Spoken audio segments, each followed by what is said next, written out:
Good morning, everybody. This is the Outlaw John Rocha, and it is Tuesday morning in your world, and we are here with a new episode of SEN Live, and we brought the Monday crew with us on a Tuesday morning. You better get ready, get psyched, get excited, because we're going to have some fun coming up next.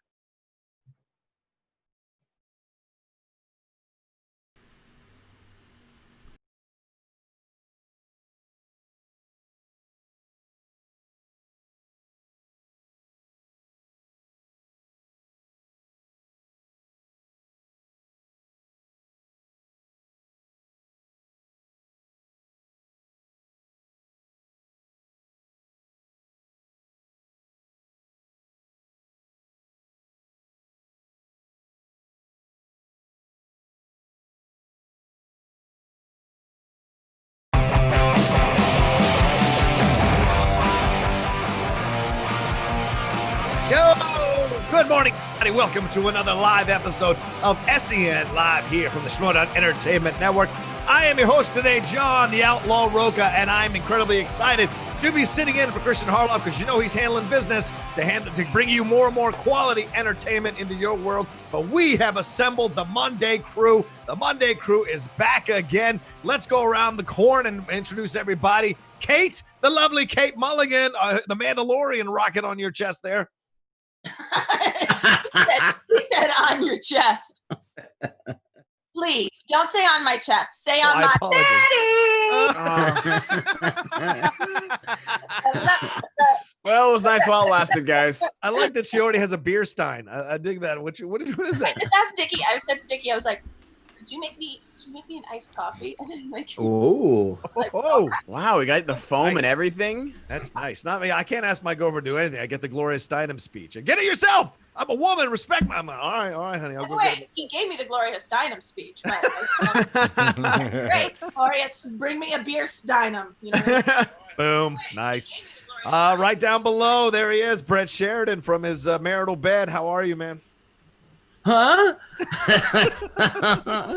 I'm on. Is it ready? Oh, we get to be on SEN today? I'm still reeling from I'm reeling from the Mandalorian going all over her chest or something. Exactly, going all over her chest.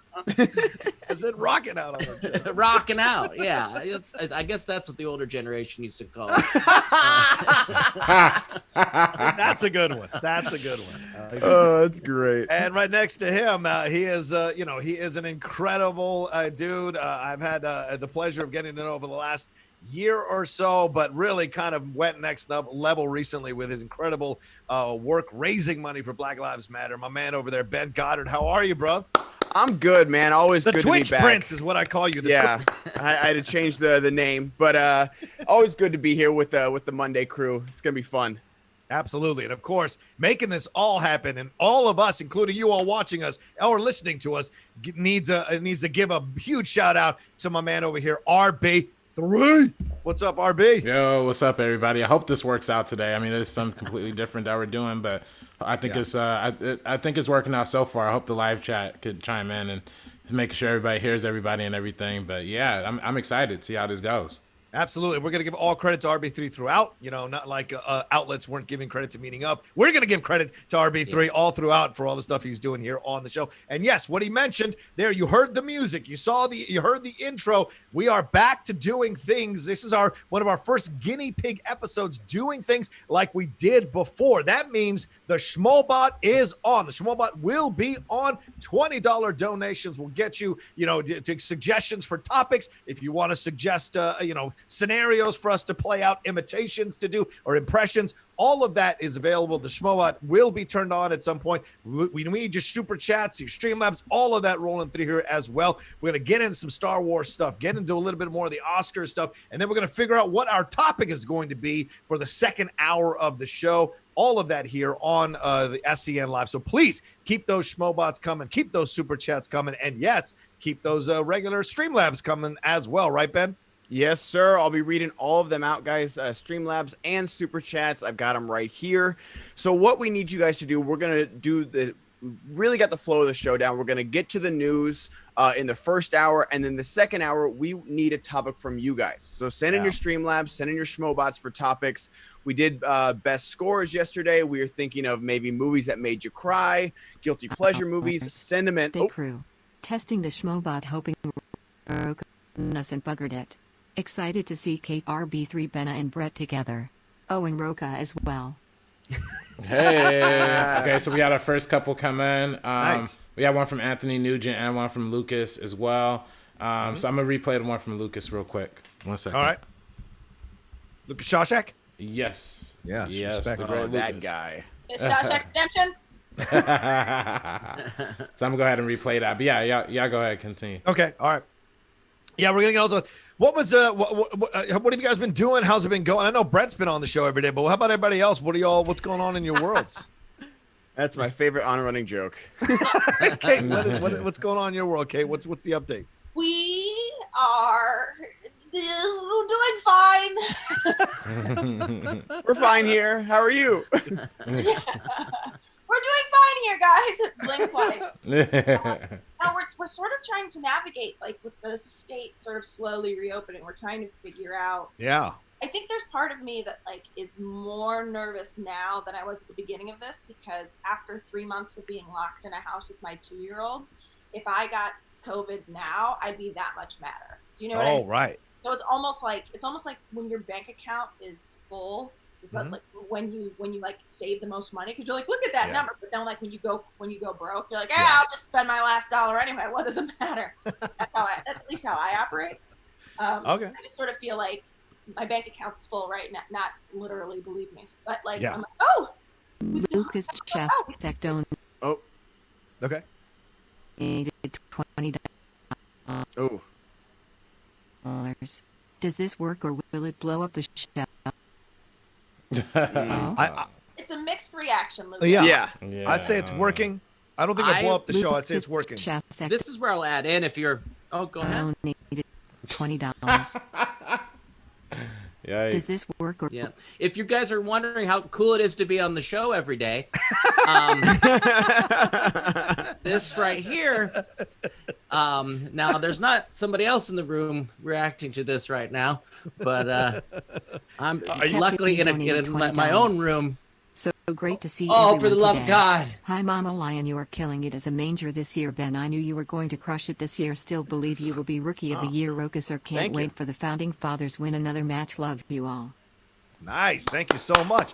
Okay, that one. Thank you. Speaking of the founding fathers, let's take a look Oh, at look that. at It's that. still up there, right? Still up there. Team champions. Very nice. Well, were they yeah. good? Were they good people, John? The founding fathers? Oh, that shot. Oh, okay. All right. No, they weren't good people. Well, some of them. Anyway, let's move on from that. That was let's intense. let's jump into some more enjoyable stuff, and that is the Star Wars news. This, let's get your thoughts on this. You know, of course, this network absolutely loves Star Wars, and all of us do as well. And she's wearing a Mandalorian shirt, rocking it out on her chest right there is the Mandalorian. There is news coming. There's news coming out. I love it. That is the way. There's news coming out that they are looking to do. You know, we on the heels of that awesome Squadron video for the video game that's coming out that looks fantastic. Riley and I talked about it last night. O'Reilly's Cantina couldn't help talking about it, so glowing. And then you know, of course, Star Wars Celebration being canceled. We were bummed about that, but I mean, I think most people expected it, to be honest with you. But now there's a source, you know, a pretty reliable source telling us here in this article from LRM Online that Lucasfilm is looking to do Game of Thrones style Star Wars. Game of Thrones style Star Wars. Essentially what the article says is every season will be a new family that gets introduced, but the storylines will connect to the other families as you go into the season. So this is fascinating stuff. What do you guys think? Personally, this makes me excited as hell to have a Star Wars that has a Game of Thrones vibe to it. What do you guys think? So does that mean that all the characters you love die? That's possible. Yes. If that's the story, then I guess maybe I'm not excited. But Yeah. other than that, I'm super excited. I think you can bring back Dyer the gets Luke. sexually assaulted. Nugent donated $20. Anybody else like interrupting Rocha? Kate is the residential Star Wars expert. Can we get your thoughts?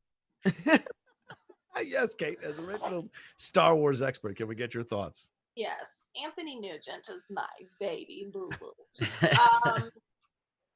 Listen, I always sort of bristle whenever I hear somebody is like very pointedly trying to do this meets this. Oh, like yeah. Game of Thrones meets Star Wars, because I'm always like, yeah, but Game of Thrones did it and it was great. And like, I sometimes feel like trying to recreate things is problematic. I can't think of any examples to prove my so I guess I don't get my doctorate.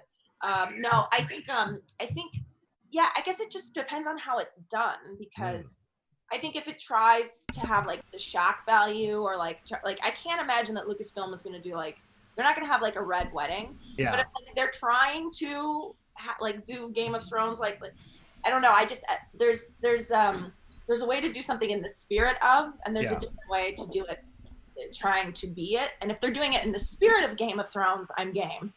Ben, I feel like you can bring back the Luke Leia brother sister storyline in the Game of Thrones. Oh, Star Wars. absolutely! Like it would really play. It would really play.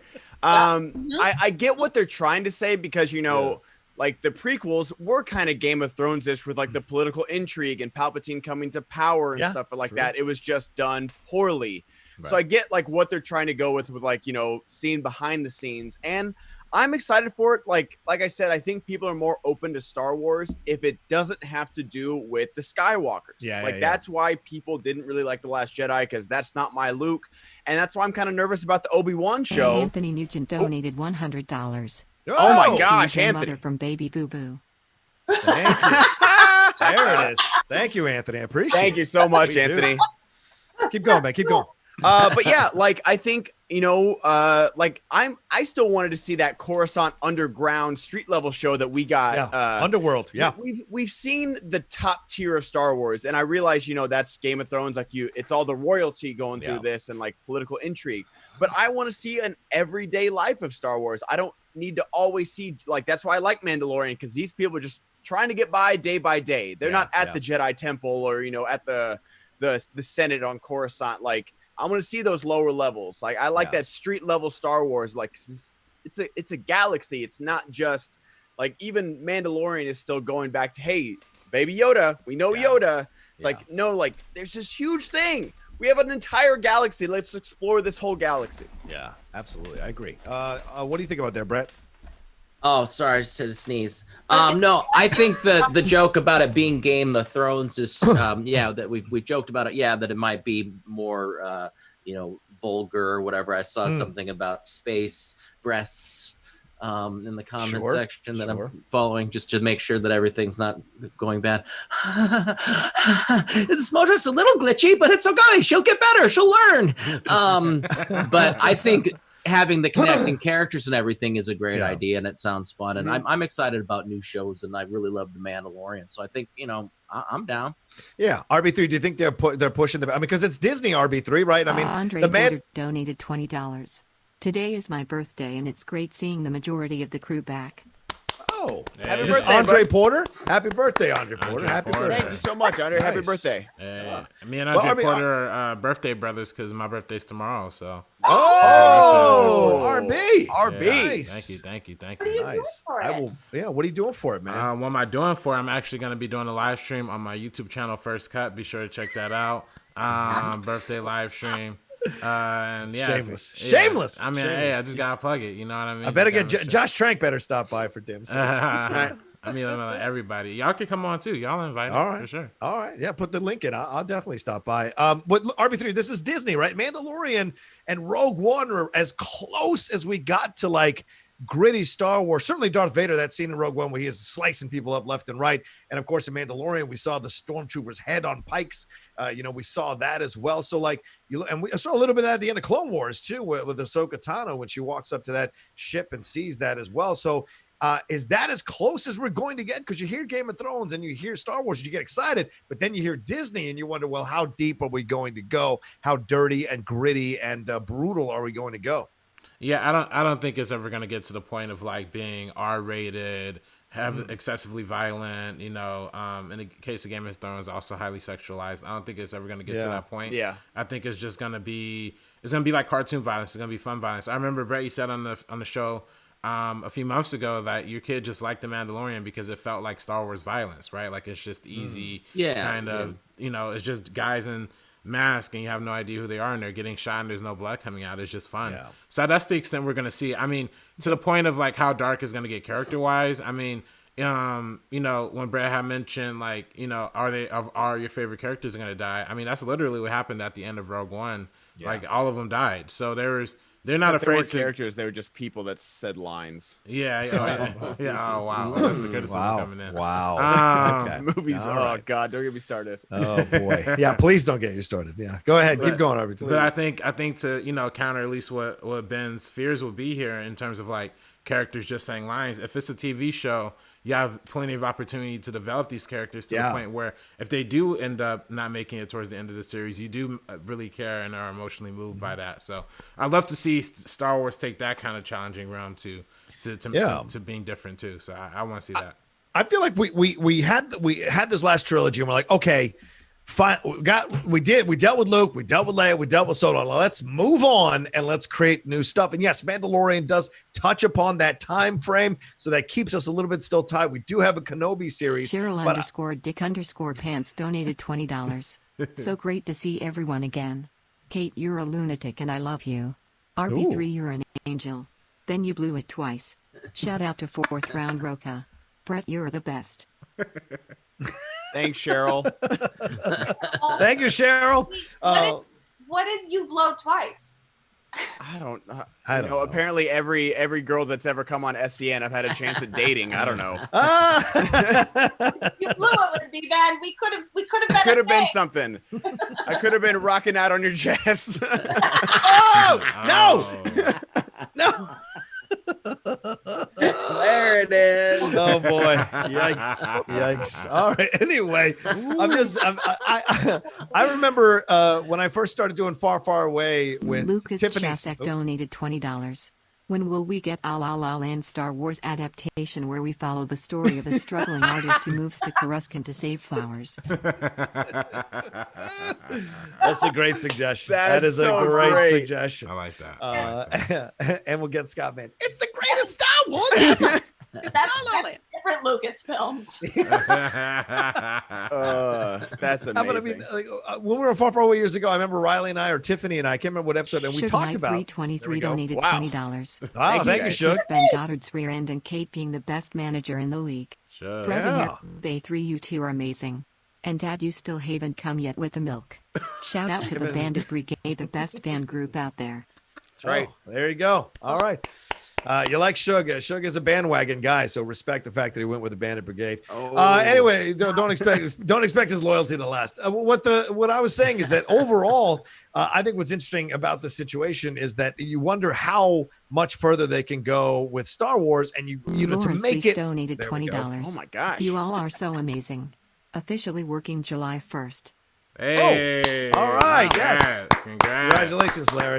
And make sure you're okay. Make sure you don't get that corona from people who are coming in. Yeah, make sure your job is taking the proper precautions for you. Like, congrats on working, but make sure you're taking care of yourself too. PPE. And enjoy watching that Russell Crowe movie. Good luck with that. But like this situation, like I said, you got the whole thing going on here. You got to push the boundaries of the franchise, of the brand, to make it like relevant. And I think once again, you look at the statistics. We haven't had hardly any G-rated movies anymore. We're not a G-rated society anymore. We're a PG R-rated society, PG-13 society. So I think you have to push the boundaries into close to R-rated territory for Star Wars to keep surviving. And if you put it on something like a pay stream, then in essence, you can hide the fact that it's a little more dirtier, grungier, or brutal because people are paying to see that version of Star Wars. Whereas if you put it on a main channel or put it in a movie, I think there's more of an inclination to go to that. So if you make it more exclusive, I think you can do the more brutal approach to that version of Star Wars. Now, do I want to see Jedis having sex? No, I actually don't want to see that,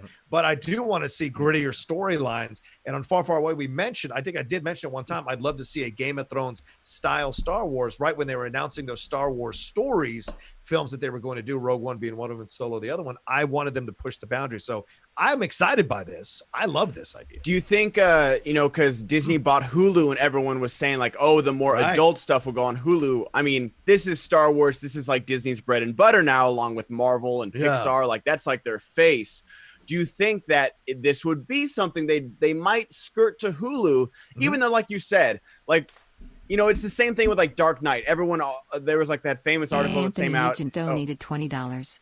Shameless plug for fellow Bandit Brigade members.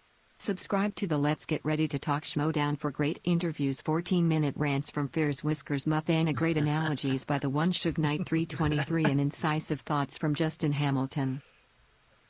Yeah, you could do that, or you can go to the Ultimate Schmodown Show. That's out now on the Outlaw Nation Facebook page. A new Schmodown reaction show with John Barr, Amric Bagal, and Colin Morris. They're doing great stuff there. We're looking for a female Schmodown anchor to be our fourth on that rotation as well. So definitely the Ultimate Schmodown Show is another one you can get into. But definitely, Let's Get Ready is a good Schmodown show. What, Kate, you want in? Shameless plug. I've got a new show coming out. It's called Crying in the Fetal Position. Do every day. You guys can check it out. It's just me doing that for an hour and a half straight. And my kids watching in and me wiping my eyes and just saying that some dust blew in through the door. It's a great show. There's no chatting. It's just all crying. So also click the link. Subscribe below. Yeah. Click the Real link. quick, shameless plug to piggyback off what Brett said. I've got a show coming out called I Drink Too Much and I'm Gaining Weight. And basically you guys just every night watch TLC show and gain weight. So subscribe below. You know, and that's you subscribe to it. You'll love it. It's called I Drink Too Much and I'm Gaining Weight. Click the link. And make sure to stay real tuned. quick, guys, I got a plug. It's called My Metabolism is Slowing Down to a Crawl, and it's really hitting me hard. And you know what? It's a lot of fun. You see me, not be able to bounce back from drinking 3 drinks the night before and being wickedly hungover. You see me eating ribs and, depressed eating a bunch of chocolate like I'm a pregnant woman. It's great. Whoa. It's just so much fun. You love to see it. Honestly, it's good stuff. It's high quality entertainment. It's only on Patreon though, so it's behind a paywall. I'm sorry, guys. You gotta exploit myself for money somehow. Yeah, I gotta come in with my shameless plug here. Okay. Subscribe to First Cut. Subscribe to me. That's legitimate. Plugs here. Make sure listen. We got a Josh Fink interview. I'm subscribing to the last cut. That's what I'm. Yeah, exactly. The director's cut is what I'm calling it. Anyway, we should jump into the plugs here. What do we got? Do we get a little read going on there? Yeah, the old man put on his glasses and hit us up here. Out, my man. This is not a time to overpay for razors at the drugstore. Harry knows that sometimes it's better to stay inside. That's why they ship directly to you, so you can experience the quality of Harry's shave in just a few days from the convenience of your own home.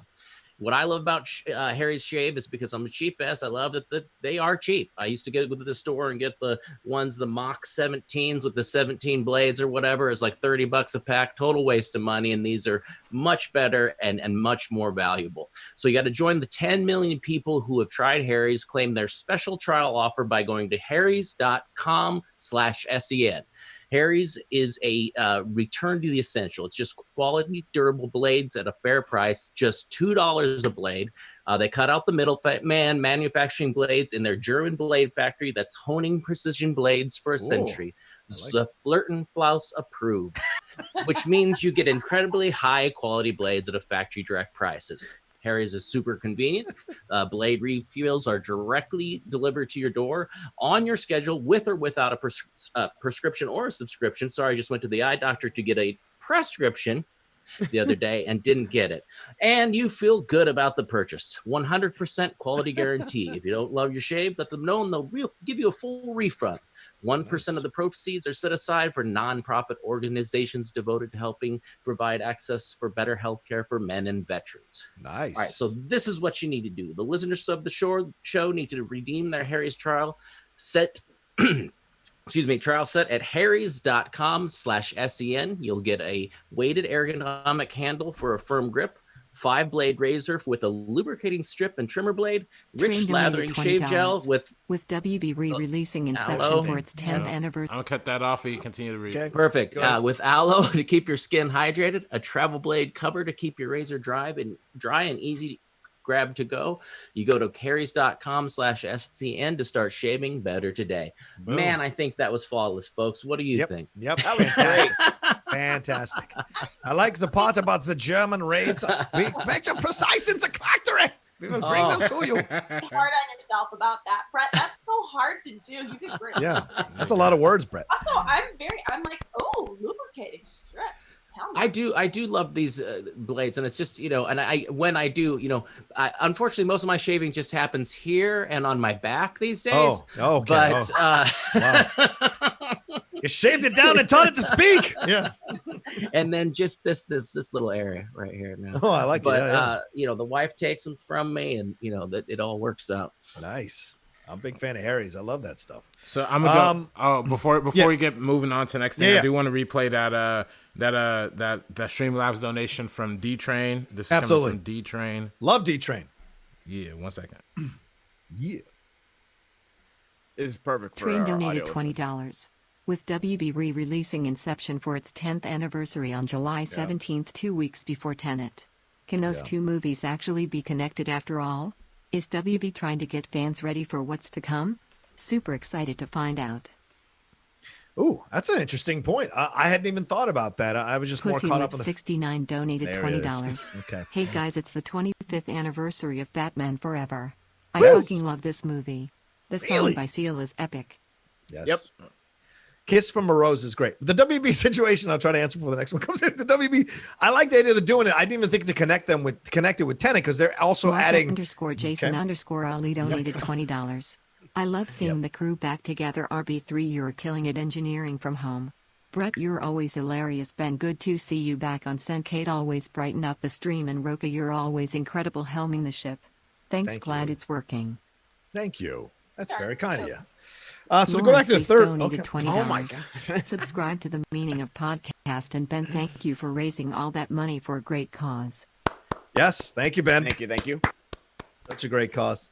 Anyway, WB. But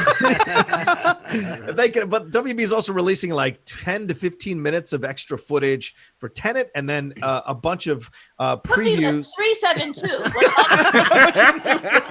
A bunch of new. Shashek Oh, there donated we $20. Okay. Sorry, Rocha, were you saying something? Anyway, happy to see everyone here. Shashek Redemption Brilliant. is really killing Brilliant. it. I'll take it. You got to get busy living or get busy trying to answer these questions. I mentioned it recently. Tongue punch the fart box. I rarely go onto Facebook, but had a very beautiful post. I sent it to Kate or whatever, and you know, just all this thing, and kind of I'm getting away from social media and made a crack at a pineapple on pizza. It was very funny and poignant, and some of the most vulgar names are the most eloquent people. Wonderful people. You got to respect that. Yeah, keep sending in your super chats, Streamlabs, and the Schmobot's up and running. As you can tell, I'm glad it had a little bit of issue the first two, but then it looks like it's smooth. I think we're fine, guys. I think we're gonna keep doing this. Still working. Anyway, It's okay, Christian. You can. I was gonna say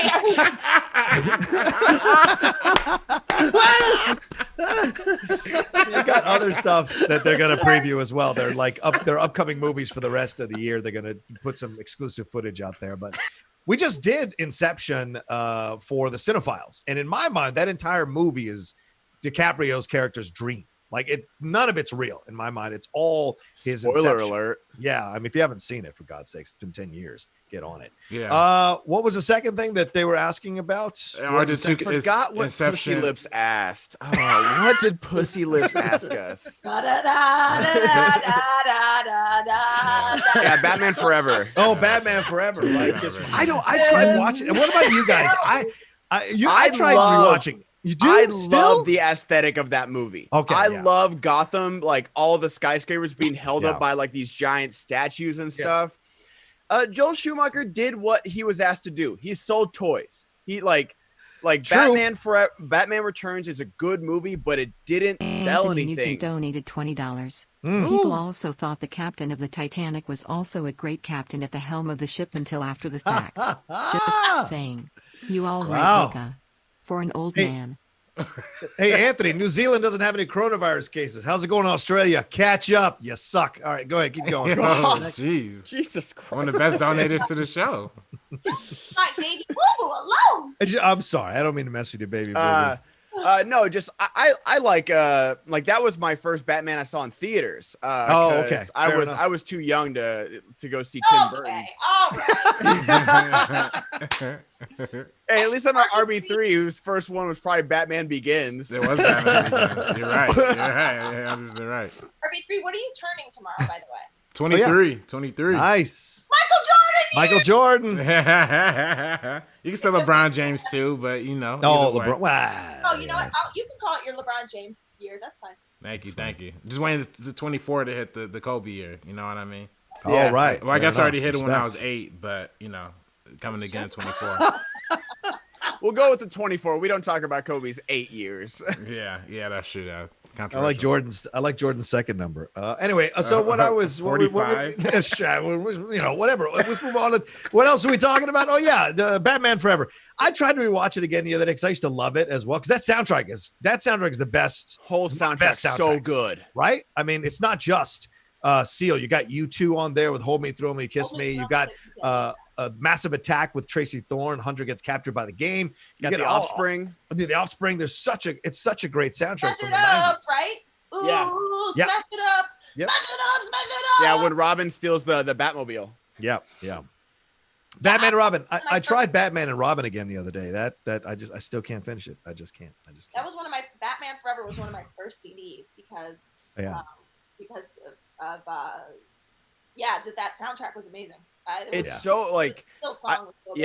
And the movie's definitely tougher just because like Tommy Lee Jones is trying to out Jim Carrey, and it's such a weird choice. Yeah. But like I do like the aesthetic. You know, Drew Barrymore makes a little cameo appearance as one of Two-Face's henchmen. Yeah, and Debbie Mazar. Yeah. And I liked Val Kilmer. I liked him as Batman. Great. Yeah. I liked him as Batman. And then Drew Barrymore being the horniest psychologist on the planet. Like, oh my gosh. She's apparently going through a 90-day quarantine too, because that girl is thirsty for You mean Batman. Nicole Kidman? Oh yeah, Nicole Kidman. Sorry, Yeah, Nicole Kidman. Sorry. You got to get those right if you're going to be in the Intergeekdom. I'm just letting you know. Oh gosh. Chase Meridian. Please. That's Chase her name. Meridian, Chase yeah. Meridian.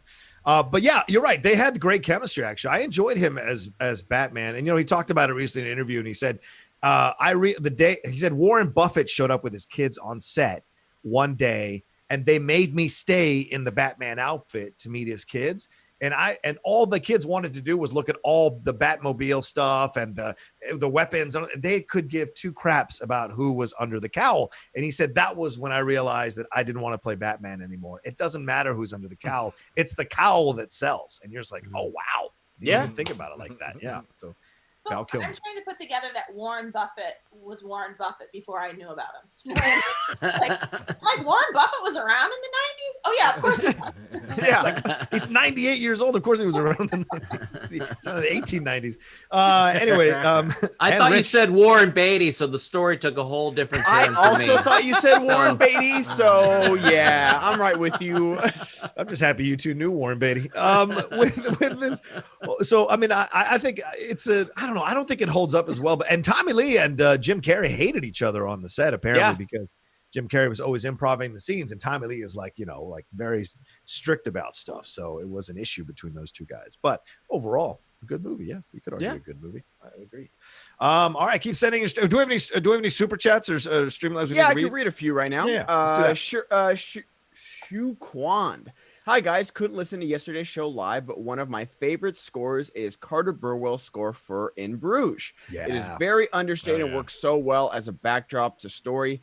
Thugs passing in the night makes me so tense every time. In Bruges is just great in general, and so that score is very good. Porghub, what's a movie that scared the shit out of you when you were younger? It doesn't hold up now, but I remember watching Silver Bullet from behind the couch when I was around 6. And not just because Gary Busey is a generally terrifying human being. That's a werewolf. Yeah. I can tell you right now, Candyman. Oh, yeah. That movie, because then I was at a sleepover, and then we went in the mirror and we said, Candyman. Like, yeah. Yeah. What was it? Little Monsters. Is that the one with like the blue? Fred Savage? Yeah. Like when they go into the dream, at the finale, and there's like the buzzsaws on the floor and stuff like that. Oh man. And then like you see the bad guy, and he's got like wearing a suit and everything, but then like behind, he's got like his demon head is like poking out back here. Yeah. It got me good. Oh yeah, that one was real scary. I think House. You can't laugh that hard at your own joke, Brett. That was a children's movie, wasn't it? I mean, It said as a child. I didn't say I watched it yesterday. Yeah. I'm sorry. I thought that was all campy, like and goofy or whatever. I'm sorry. I think maybe House I don't was remember mine. it correctly. The House House was mine. Yeah, House with William Catt and George Wendt. That was House MD. No, yeah, it was House not House MD is MD. terrifying. He's very terrifying when he hobbles into your room. Jaws was the one that scared the shit out of me as a kid, but that still scares the shit out of me now. So I don't. That's not one that hasn't gone away from me at all. Oh, Jaws is real. Like that jump scare when they find the guy's head in the water. Every That's a good time, one, right? every time. Well, every time the shark bites into his at the end with Quint. Oh, I lose it every time he bites it. And the scream, Robert Shaw's scream. Ooh, Yeah. No thanks. Yeah. What do you got, RB? Ooh. Oh, well, about Jaws. I'm sorry. There's No. like What movie scared you as a kid that doesn't hold up now? Oh, that doesn't hold up now. Probably. Well, that's actually a really good question. I really used to get scared by, honestly, Harry Potter 2, with the Chamber of Secrets. Oh, wow. Yeah, there's actually like some surprising like horrifying things in that movie. We get it. You're young. So I just. Screw you, Ben. Screw you, Ben. I mean that's also an indictment because I really don't like that movie that much now anyway. So Yeah. but I think that's fair. But Yeah, the but first back two, then take it's or scary. leave. Yeah, but back then it was a little bit scary. The books, RB3? No, I never read the books. No, I really didn't get into Harry Potter until later in life because of like religious things and whatnot. So, What's your feeling about trans rights, RBG? No, I'm just kidding. Let's move on. What's Husband the has donated Oh, $20. Jesus. Loving seeing Thank you, everyone Michael brightening Ray. a bad day. They found another lump in my mom's breast after she in remission. Dad had a mini stroke, having a stent put in, and have to go pay engineer $800 to get all my building permits. Can't finish live, so keep it funny for me. Oh, dude? Sorry. I'm so sorry. Yeah, So sorry, Michael. it's a terrible situation. No, okay, keep it funny. Tell Kate, a joke, you suck. I hate you, Kate. You're dumb. Real Schmodown facts. John the Outlaw Rocha, a secret pre-match ritual involves violently farting into a jaw and smelling it for 17 seconds to honor Redskins legend Doug Williams. Wow, that's a terrible, terrible thing to say. Doug Williams is getting a movie done about his life. First black quarterback to be drafted in the first round. First black quarterback to start in the NFL. First black quarterback to start and win a Super Bowl. So, Wow. yeah, you don't need to smell farts for that one. Ramon Fritz, pop culture quiz question for today. What was the first Pixar animated short that won an Academy Award for Best Animated Short Film in 1988? Oh, Brave Little Toaster. Isn't that what it is? Or was it the bird sitting up on a wire? No, One it of was, them. No. It was the opening logo that they used with the. The lamp. Yeah. Oh, lamp just and the that? ball. Yeah. Yeah. Oh, Second, any question is who was the director of the short and what animated movie did it accompany? Ooh, that's a good question. That I don't know. I Maybe- didn't hear the first part of it. Who was the director and what movie did it accompany? And I've got the Oh. answer right here. by the way, guys, this is actually just the lamp wrote this question. Yeah. By the way, everybody put your hands up so you're not cheating. Everybody put your hands up. Oh, no, I'm Googling this. I say John Lasseter. I say John Lasseter and the company Toy Story, I think. It didn't have the director, but answer is called Inbound. Oh, okay. Yeah. Inbound. Interesting. Alias. Good day, all. I showed my 71-year-old mom the Schmodown this week. She asked who the cute guy in the hat was. I said, Mom, that's Rocha. He's too old for you. Ben, Kate, Brett, Wow. you all rock. Hashtag Den Life. You know what? That makes me a vampire. And that makes me in the universe of what we do in the shadows. And I'm okay with that because I love that show. So suck it. Suck it all in. That was great. That was so good. Guys, yeah, make sure if you're sending in Streamlabs, if you guys want to suggest a topic for the second hour of the show, like they did yesterday with best scores, TV shows, characters, send them in. Oh. That was a I like Twitch that. It's a notification, Twitch sound like. Lucas, Shashek, Anthony Nugent, C3P Diddy, all with Schmobots. Thank you so much. Big Dong Lover. All right. Love the show. Why doesn't Christian host it this way every time? It looks more organized and professional, which I guess is actually perfect for this show. Never mind. Love y'all. We're trying it out today. Yeah, this is guinea pig. Yeah. Then today and tomorrow, these are the guinea pig episodes so that we can all come back. And the way that works is you all donating your Streamlabs and your super chats and your the Schmobots. Those are things that are going to keep us being able to have the full crew come back. So RB3 has been so great today to be the engineer to see if we can simulate what it usually is like in the studio, because this is the way it's going to be going. We're trying to make it this way going forward. And if you want to see us more, then it's about, making sure you support the show with your Streamlabs, super chats, and the Schmobots as well. And as Ben said, what are your topics for the second half of the show? What do you want to hear? Send them in. The Schmobots, was it $20 and above? Get to suggest topics. Is that what it is? Streamlabs are always welcome for suggestions. Yeah. So if you want to Schmobot them in, it'll probably take preference, though. I'll be honest. Yeah. Just because I'm going through these, I don't want to miss any before we get there. And Anthony Nugent, keep coming at me, Anthony Nugent. I'm good. I was just busting your balls. Anthony, with two more Schmobots, Scott Gerard. Thanks to Kate, I am now the proud owner of a very beautiful drawing of Brett and his happy trail. Oh, I pinned it up on my roof and just stared at it for hours on end, wondering how a man could be that beautiful and also speak at a normal volume level. For those of you who don't know, if you're a $10 patron of SEM, of the Schmodown Entertainment Network, you can go with Brett and I every Friday. So Brett and I joked about not having anything to promote. We actually do. We do. So, yeah. Wow. Was to draw each other. And then Scott Gerard, who lives in Scotland, I mailed it off to him. I'm so glad he got it. What, you drew each other? Yeah. Yes. Like one of your French girls? Yeah. And we reenacted that scene actually last week. They wanted us to perform scripts. So that was a sexy scene, man. I had to did Dickie come in and start playing the flute? Who put their hand on the moist soaked window? Who did that? I had a thing for her back then, man. She was that was a sexy scene. Oh, geez. Sexy scene. In the stage directions, it says she puts the necklace over her creamy breasts, and I'm like, that's what they looked like. It is. Oh, yikes! Like, creamy is a good word for that. When you use the word right, creamy is a good word. I agree. Those breasts were creamy. I'll tell you that. Hello. I'm not objectifying. She's also a very talented actress. Oh, that's what I did.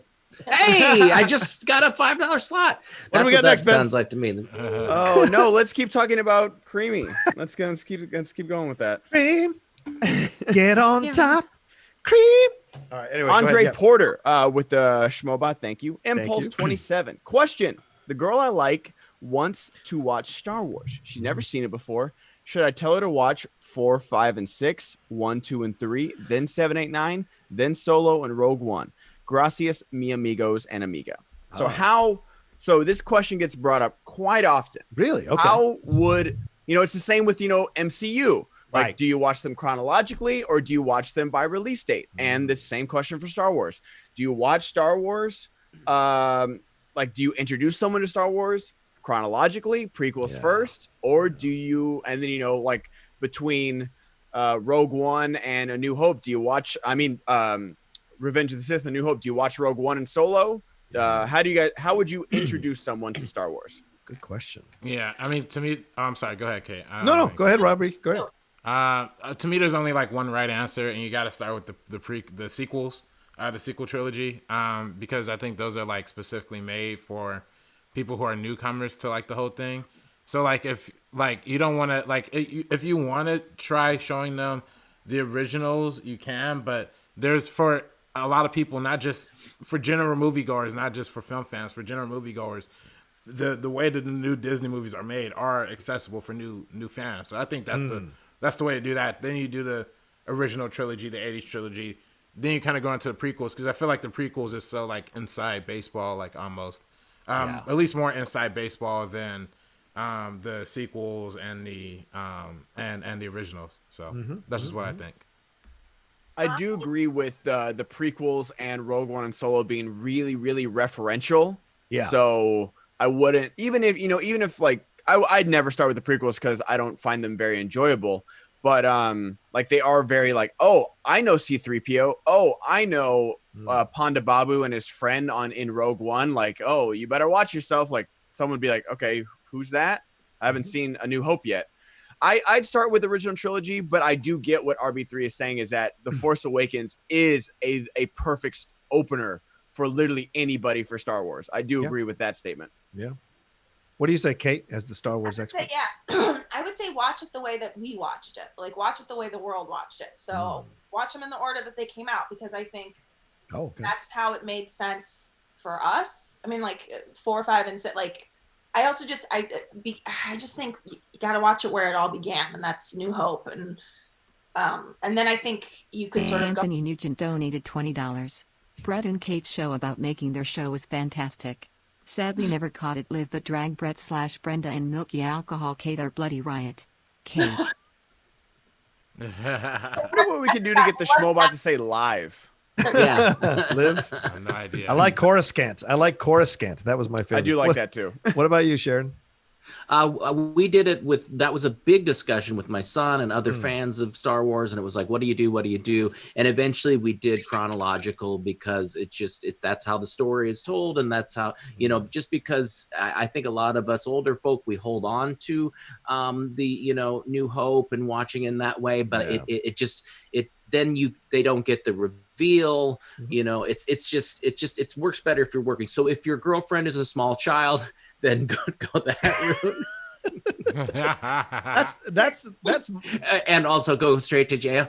Yes. But there it is. There's the important part, not how you're gonna watch fucking Star Wars. But no, I mean, it was a big. I'm telling you, I asked so many people about this that had kids that already went through it, and they all said, as much as you want to do it the way that you watched it, it makes more sense for them to watch it in chronological order. So, Brett, are there any other things that you think I've done wrong as a parent? You bought an animal that lives to be 150 years old. Why does your baby Yoda keeps moving? This is no bullshit. Your baby Yoda keeps moving. Like, he was at the end of the door frame, and now he's in the middle of the door frame. Is that on purpose? What do you mean? I mean, the baby Yoda's moving is what I'm trying to tell you. Are you sure it's not that I've moved? No, it's moving. I don't know. It's moving. It feels like it's moving. But I took mushrooms before the show. Someone in the chat, Rocha, I do want to get your opinion, but yeah, someone in the chat said like, oh, well, then the Darth Vader "I am your father" reveal isn't anything if you watch the prequels first, because then everything is leading up to that. Like, this is what the prequels are about. So that's a good point. I like that. Yeah. I can't. That's why my answer is always A New Hope. And I hear RB3, you almost turned me around on that, because you make a great point, and Ben following up as well. Like, The Force Awakens is absolutely the way to go into the Star Wars. But, she's holding Baby Yoda. If you want to introduce your girlfriend to Star Wars, show her The Mandalorian. Yeah. You don't have to. You don't have to worry about like, chronological this or who's connected or who's what. Show her The Mandalorian. That is Star Wars at its best, and you can enjoy that whole series. And then later, you can decide where you want to take her from that point forward. You can even go into Clone Wars, which is really fantastic, before you even see any of the movies. Donated $20. Love Shake. seeing Kate on the Outlaw Nation. I've been doing stand-up for 15 years and have been struggling with it lately, and some of the things she said about why she stopped really stuck with me. Thank you everyone for always being in Sideville by accident. Thanks, Mike. Mike runs the Outlaw Nation Facebook page, so very kind to hear from him. Thank you, Mike. He is the producer on the Ultimate Schmodown show as well. He's fantastic. But yes, Kate being on the show, we went on Outlaw Nation show a couple of weeks ago. We had a really great time, and Kate opened up about why she stopped doing comedy for a while, and now she's back. But hopefully, Mike, this is the life of comedy. I'm sure you can speak about this, Kate. It's always the ups and downs and the hills and the valleys and whatever. You just got to get through them to get to the next thing. Yeah. It's true. And also, I was going to say, you have just the kindest fans. Oh. Such wonderful people. I love talking with all of them. Thank you.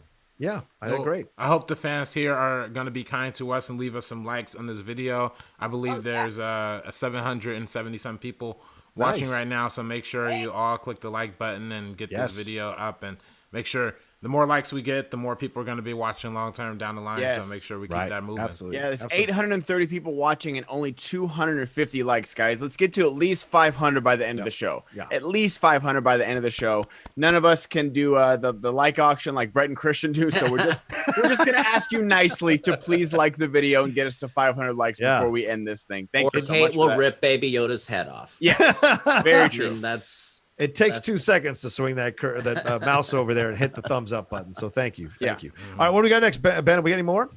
Yeah, we got plenty more. Okay, D-Train. What up, guys? Hope you guys are doing well during these times. If you had to choose a Star Wars planet to live for the rest of your life, what would it be?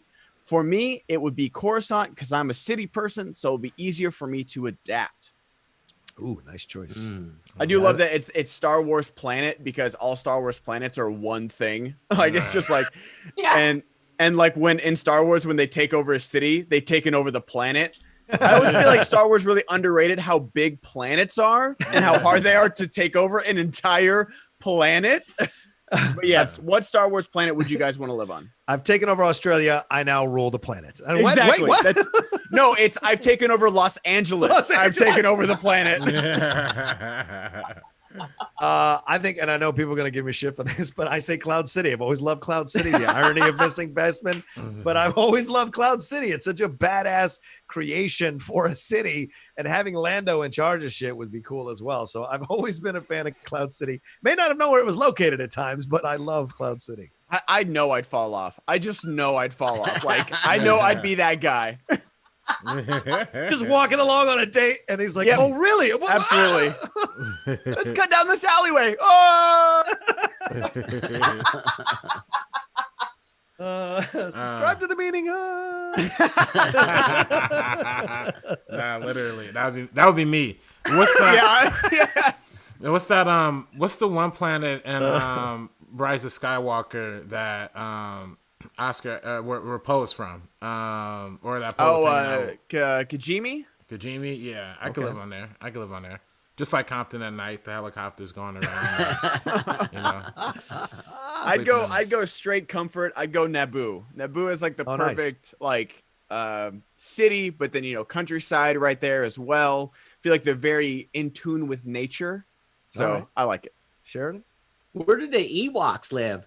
Endor. The forest moon of Endor. I want to go live with the Ewoks and have parties every moon of Endor. I want to have Ewok parties every night with the Ewoks. Luke's hatred was the correct answer. It's actually, sir. I want to go. What's that? What's the one with the casino? The casino. Canto Bite. Canto Bite. I'm not a stormtrooper. I'm not from Canto Bite. Oh my God. By the way, Bill Burr, fantastic in The King of Staten Island. If you haven't watched King of Staten Island, I'm going to watch it this week. I'm looking forward to it. He should be nominated for an Oscar. It's that Nice. good. It's that good. He is. That good? He's that that. Kate, I'm telling you, when you watch it, I want you to text me afterwards. He is so effing, and so is Pete Davidson. Both of them are incredible. That's who I thought. That's who I thought you were talking about. Was Pete No. Bill Burr. Both of them are. Bill Burr's great as well. Well, Pete Davidson even more so because I know he's like playing himself, but he is like super tragic throughout the entire movie. But who deserves to win an Oscar is the homie from The Five Bloods for sure. Delroy. Delroy is _Ben_Reiner donated $20. Hey guys, love having the crew back today and tomorrow. Hope we continue next week. For me, S.46, then 13, then Rogue One and Solo, then you could finish 79. I would be afraid of Ewoks. They burn the enemies and cook them. It's true. Right? Yeah, like I'm very surprised you want to live with Ewoks because they were gonna eat Han and Luke, and then they definitely ate all those stormtroopers. They for sure ate all those. They were like playing the helmets. They ate all those stormtroopers. They party, man. And I've always had a short man's complex, and I wouldn't have to with the Ewoks. And I'd be like, he wouldn't have to shave. He could get hairy as he wanted to be. I wouldn't have to do the back anymore at all. Not even. Yeah. Let that thing fry. Cheryl Dick Pants. Do we have any topics?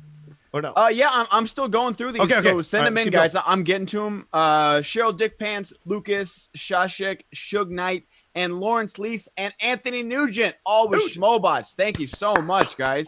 Thank you, guys. Ben Goddard's shill. Guys, I've made it. Just want to make one thing clear. Ben Goddard is going to smash Robert Parker back to the fan leagues. Wow. Hey, Kate, you're cool. Strong statement. Hey. Wunderkind. Alias. You're going to beat the Wunderkind. All right. Yeah, All right. yeah. I like it. No. Only if you keep saying it like that. Wunderkind Robert Parker. Robert Parker in He's the taken geekdom. on the beautiful Ben Goddard in the match. Incredible. Yes. I bought the A track of the Flirt and Flouse. It was worth it. It was worth it. I Go ahead. Oh my God. Alias. Last one from me. Oh, what's up, Kate? I was just gonna say the German accent I always hear is Ray Fiennes from Schindler's List. He has it in the back of his throat a little bit. Let's not bring up Ray Fiennes and Schindler's List today. Are you tempting me, maid? Jewish maid, are you tempting me? All right, next. What's? God. I forgive you. Yeah, exactly. Yes, and that's his hand. Well done. There's your impression. Nope. I'm No, not doing no, it. $20 for that one. Yep. No. All right. How about your No. No. How about your impression of him from English Patient? Just lay on a bed. I loved her very much. Give me the morphine. You'll lose, Harry Potter. You are alone. Where's my nose, Potter? Where have you put my nose? All right, yeah, go ahead. It's time to die. Avada Kedavra. Why can't I beat this child? What is wrong with me? Have you guys seen that loop of Voldemort's laugh, like his from Deathly Hallows Part 2? It's just like it's like a and someone just put it on a loop for like an hour on YouTube, and it's so good. It's so good. Alias, last one from me. An update on the Schmodown community fundraisers for Black Lives Matter. It's up to $98,590. There's too many groups to list, so please check out the list on Twitter. Ben will tweet it or some shit and forward it on. Well, that doesn't even include the matching donations, I don't think. So I think we are over $100,000 as a community. That's pretty incredible. So, yeah. I mean, how this community has come together. Like, I know people, like, there's a lot of negativity to focus on with everything if you go on Twitter and stuff like that. But how this community has really come together to raise money for a cause that truly matters right now. Then I'm blown away by it, honestly. Yeah, I'm sure we all are. Yeah. D-Train with the Schmobot. Tongue punch the fart box. Ew. Hey, the crew is back. What up, RB3? Happy early B day. Goddard for Rookie of the Year. Sup, Brett? Can't wait for the sniper to reemerge. Rocha, did you answer my Streamlabs on Game Time yesterday? I love you, Kate Mulligan. You're amazing and the greatest manager ever. Oh, thank you. That's very sweet. It is sweet. Who is this? Is that D-Train? No, that was tongue punch. Oh, tongue punch the fart box. Okay, yeah. Okay. You got to keep reading it. I'll see if I can find it wasn't that vulgar. Okay. It was a vulgar name with a very beautiful, Love it. If it was Tim Jones, it would have said something filthy about. No, Tim Jones was going to say it. I want a tongue punch. Yeah. Not Tim Sim. We love Tim Sim. Tim Sim has good name. Good. We're still looking for, if you guys want to, I'm looking at the chat right now. If you guys have sent in Streamlabs suggestions, that's awesome. But also you can sneak them in on Super Chat. That way they come up on chat right away and we'll see them. So either Super Chat or Streamlabs, up to y'all. Yeah. We did answer tongue punch fart box. We did answer it near the tail end of the show. So go back and watch the last 30 minutes of the show. Donated $20. Oh. Would the bandit like to share his thoughts on the new Disney classic Artemis Fowl? Oh my God! I didn't watch it because everyone tore it apart, Ben. So did you not like it either? Oh, okay. So I was like, you know what? We've been looking for new things to do with my Patreon because Twitch is really cracking down on music and stuff that. So I was like, you know what? Any of my $15 patrons, if you guys have Disney Plus, I'll stream it on YouTube. We did a private stream with all my patrons and we all watched it together. Yeah. Good God.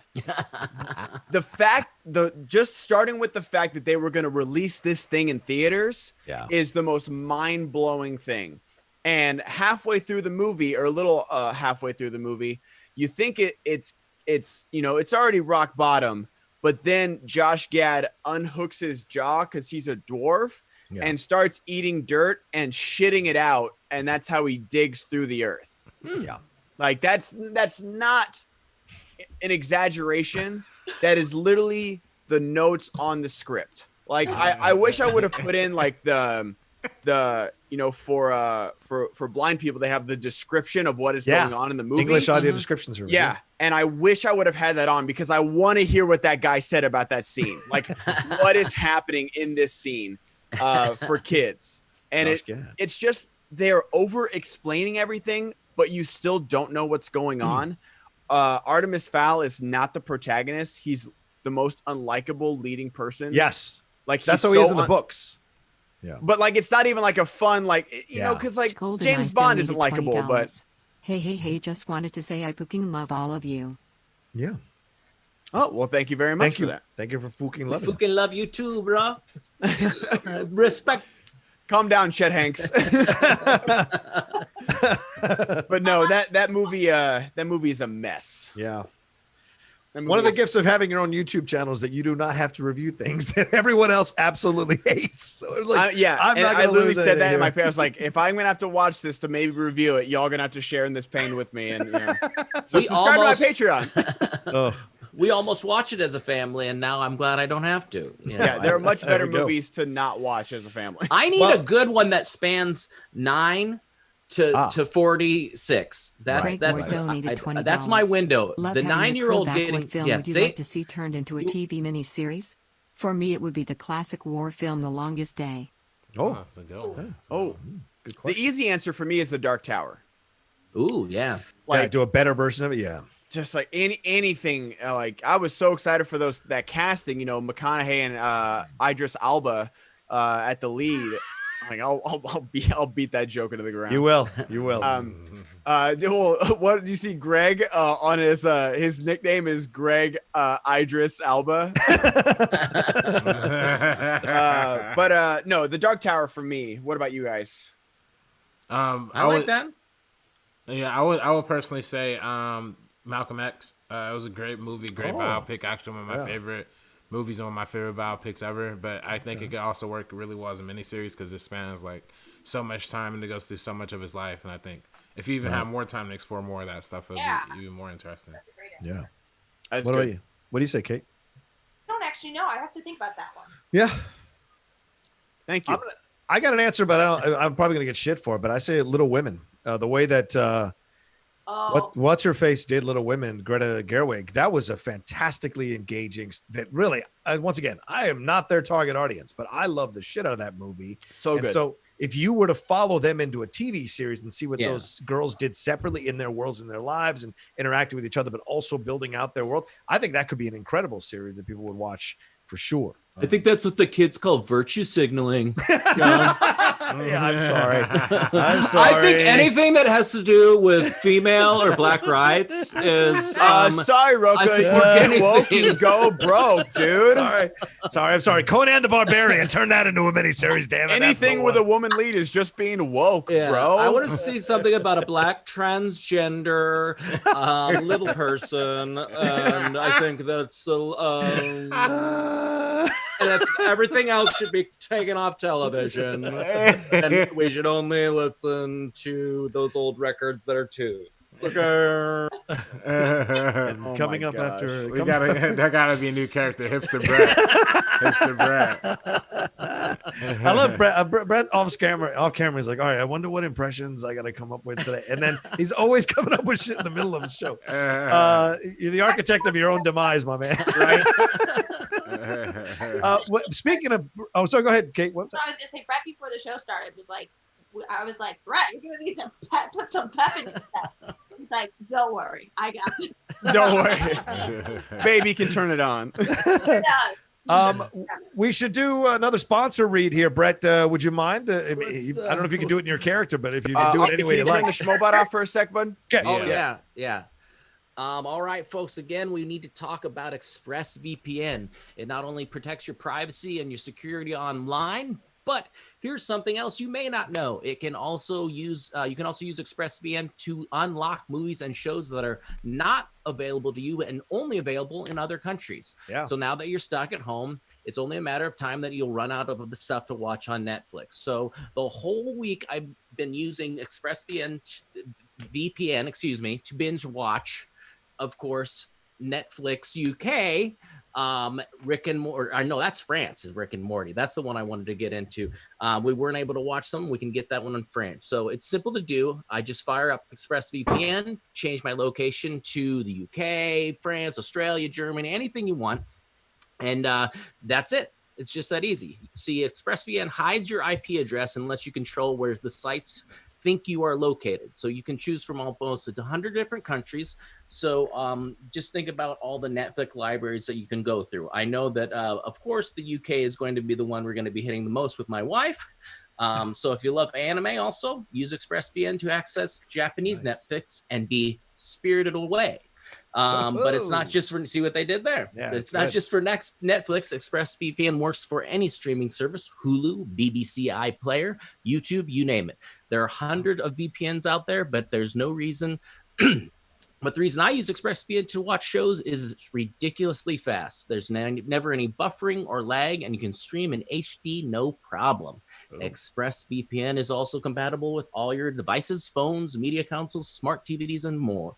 So you can watch what you want on any personal device or any big screen whenever you can. Here you go. Here's the big thing. If you visit the link right now at expressvpn.com/SEN, you can get an extra 3 months of ExpressVPN for free. Support the show, watch what you want, and protect yourself with ExpressVPN at expressvpn.com/SCN. Good job. Nice. I had to explain to, like, I know what this does, but I'm like, I mentioned, I'm like, what does VPN mean? And my son was just immediately rattled off what it was. He goes, well, it hides where you're. Oh, okay, cool, thanks, you child. Now get out of here and stop being so smart. Stupid. Get your nose out of a book and go look at a screen for a while. But I hate that. I hate that I can't get certain things because, and of course, they're always the period pieces my wife wants to watch. And it's something like, we can't get Outlander right now. Can I suggest one to you? We just finished 4 seasons of the Durrells in Corfu, which is on Amazon Prime. It's 4 seasons. They're 40 minutes each, 6 to 8 episodes each season. It's a real life family that existed in England. It's set in like the 30s before World War II breaks out. So I can't recommend it enough. It's actually really, really good. So there you go. As another Anglophile. All right. What do we got for the top? I mean, we're 12 minutes into the second hour. We got to pick a topic here. Do you see any good ones out there? I'm not seeing any. I'm reading all Streamlabs right now, and I haven't seen any super chats in the chat. Well, then let's go with the one I suggested. I ran it by Christian. He said he loved it. I suggested to everybody maybe a topic of what movies have made you cry. What movies make you cry? What movies are the ones that, like, at the top of the list every time you watch them, or when you watch them in the theater, you had a religious experience like Hugh Jackman in The Fountain, and you're just crying your face off. What about you guys? I like that a lot. I like that. What movies make you cry? Someone else can answer. Let me think. All right. Well, send in your Streamlabs, your super chats, letting us know what movies make you cry, and your Schmobots as well. And let us hear what movies make you cry. What about you, Kate? What were you going to say? The movie that makes me cry the most right now is United States of America 2020. Yes. I wish it was a movie, because that means it would end. Yeah. Very true. At some point. No, I was gonna say I have like different categories. So like a movie that used to make me cry as a kid, every time, and I don't know if my parents ever like sniffed me out on this, but when we would watch Neverending Story. Yeah. I'm sorry. Is the person's lawnmower bothering us? Oh no, you're good. You're good. Yeah, I didn't hear it. When we would, whenever I would watch a Neverending Story, when the horse gets drawn into the pit. Oh. Yeah. Atreyu. Yeah, Atreyu. Yeah. I would always leave the room and go cry privately in the bathroom because I didn't want them to see me cry. Wow. And then as a teenager, a movie that always made me cry was Forrest Gump, when he's talking to Jenny's grave, and he says, and he like breaks. He's like, he's there's two parts. First, when he asks, he's like, who's he named after? And she's like, his daddy. And he's like, his daddy's named Forrest too? She's like, no, you're his daddy. Oh. And he goes, is he, meaning like me? Is he Yeah. mental, and she goes, he's so smart, Forrest. And he's like, gets so, I love it. And then also when he's talking at her grave and he's like, and you just be so proud of him, Jenny. Like, I just can't. I just love it. And then more as an adult, I love the moment in Royal Tenenbaums. I always get teary at it. Really? When Ben Stiller says, it's been a hard year, Dad. Yeah. Oh. When he finally lets him in. When he finally lets him in after hating him the whole movie. Yep. When he finally lets him in. Yeah. And Because he's needed his father. Like, I feel like there's those moments in my life where it's like, I've held it. And like, and it's just, I don't know. I just really relate to that. Anyway, that's my very long answer. That's good though. I like, especially Forrest Gump. Tommy Like, I feel like donated $20. Thank you all for giving us laughs every day. I have been following you all for years. My question is for Brett and Kate. I work third shift and have a 10-month-old daughter. Do you ever get sleep again? Yeah, you will eventually. Yeah. So Brett and I did sleep stuff differently. Brett, you didn't do sleep training, right? I tried desperately, and I couldn't do it. It's where you let them cry it out, and I have no backbone, so I just couldn't. So I will say that I'm a big proponent of sleep training, and I know that's very controversial for a lot of parents. But one thing that we had just realized we read an article recently about kids' anxieties. Oh yeah. And they're saying that a lot of kids are showing anxiety. It's sleep related. And it's kids that like need a parent to lay with them to go to bed and all, like it's all of this stuff that sort of comes with sleep stuff. So what I would recommend is there's a book that I used called Sleep Easy Solution. And it's in between. So basically the premise of sleep training is that like you teach your kids how to eat well, you teach your kids how to brush their teeth. You also have to sort of teach them. You have to set up things to sort of teach them how to. Pac-Man Wayne donated $20. The whole gang is Thank back. you for I miss saving y'all Kate. except Brett. I seen him every day, but Rocha, that's his great topic. The most recent one made me cry as Coco when the movie came out. My grandma passed away, and to this day I can't watch the movie. Hi, Kate. Damn. Yeah, that's the remember me moment. Yeah, that's a heartbreak. And I knew, like you Of knew course, you knew it was coming. Like, especially when like the song, they're like, oh, this guy was really famous. I can't think of his name. Yeah. The singer is like, oh, and his best song was Remember Me. And I was like, that's going to bite me in the fucking ass later. I know it is. You know what? Just I agree with you, Ben. I held on to it. I was like, nah. All the other moments that happened in the movie, I'm like, nope, not going to let him go. Not let him do it. And then the grandma starts to sing, and you're like, you motherfucker. Right? Like, Jason_Ali donated $20. E.T. the Extraterrestrial made me cry the first time I saw it, and any time I rewatch it. Stuck starring Giancarlo Esposito was emotional as anything, especially with what was going on with my dad's health at the time. But it was scary. Wow. That's another movie. Helen like donated $30. Can't watch live. Just wanted to show support for this amazing team. Thank you, Helen. Thank you so much. love. And she said live. Look at that. Yeah. That's another movie that as a learning. little kid, that's scary. What's that? When E.T. is like all white yeah. and chalky with like the government agents and stuff like that. Terrifying. Yes, absolutely. Chalky. Yeah.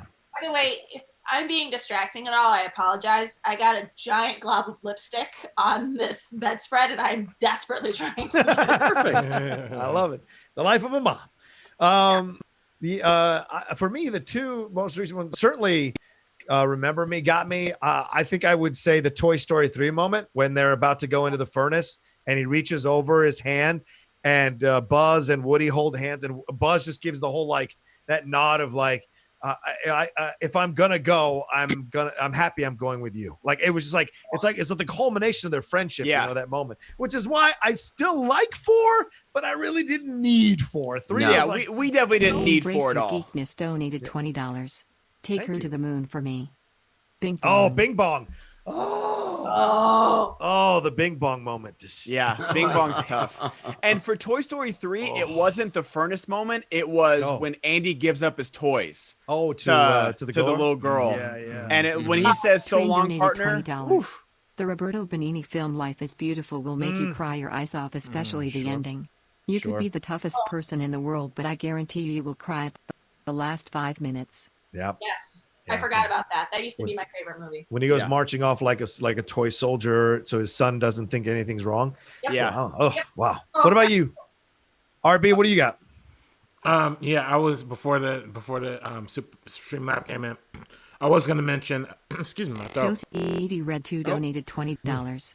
It's kind of cliche at the moment, and I'm sure there are better options, but Avengers Endgame has like 10 cry your eyes out moments. Yeah. And mine isn't the obvious. For me, it's Ant-Man trying to find his daughter. It's an awesome moment for Paul Rudd. Oh yeah, when he's running down the street and looking at the monument. Yeah, the dance at the end always gets me in Endgame. There's no shame in that at all. Nope. Like just because it's a big blockbuster movie doesn't mean it can't make you cry. Yeah. What is it, RB? But yeah, for me, it was Inside Out. Was definitely one of them. Yeah, Bing Bong. Yeah, well, there's a lot of moments in Inside Out. There's true. There's the moment when she runs away towards the end, or she's about to run away. Those are all very, very moving. And then Coco as well got me at the end. But the one like live action one, for one, the first time I ever cried in theater was Marley and Me. That was the first time. Oh wow, that one ever got me. And then, but later he's on, young, Ben. He's young. Yeah.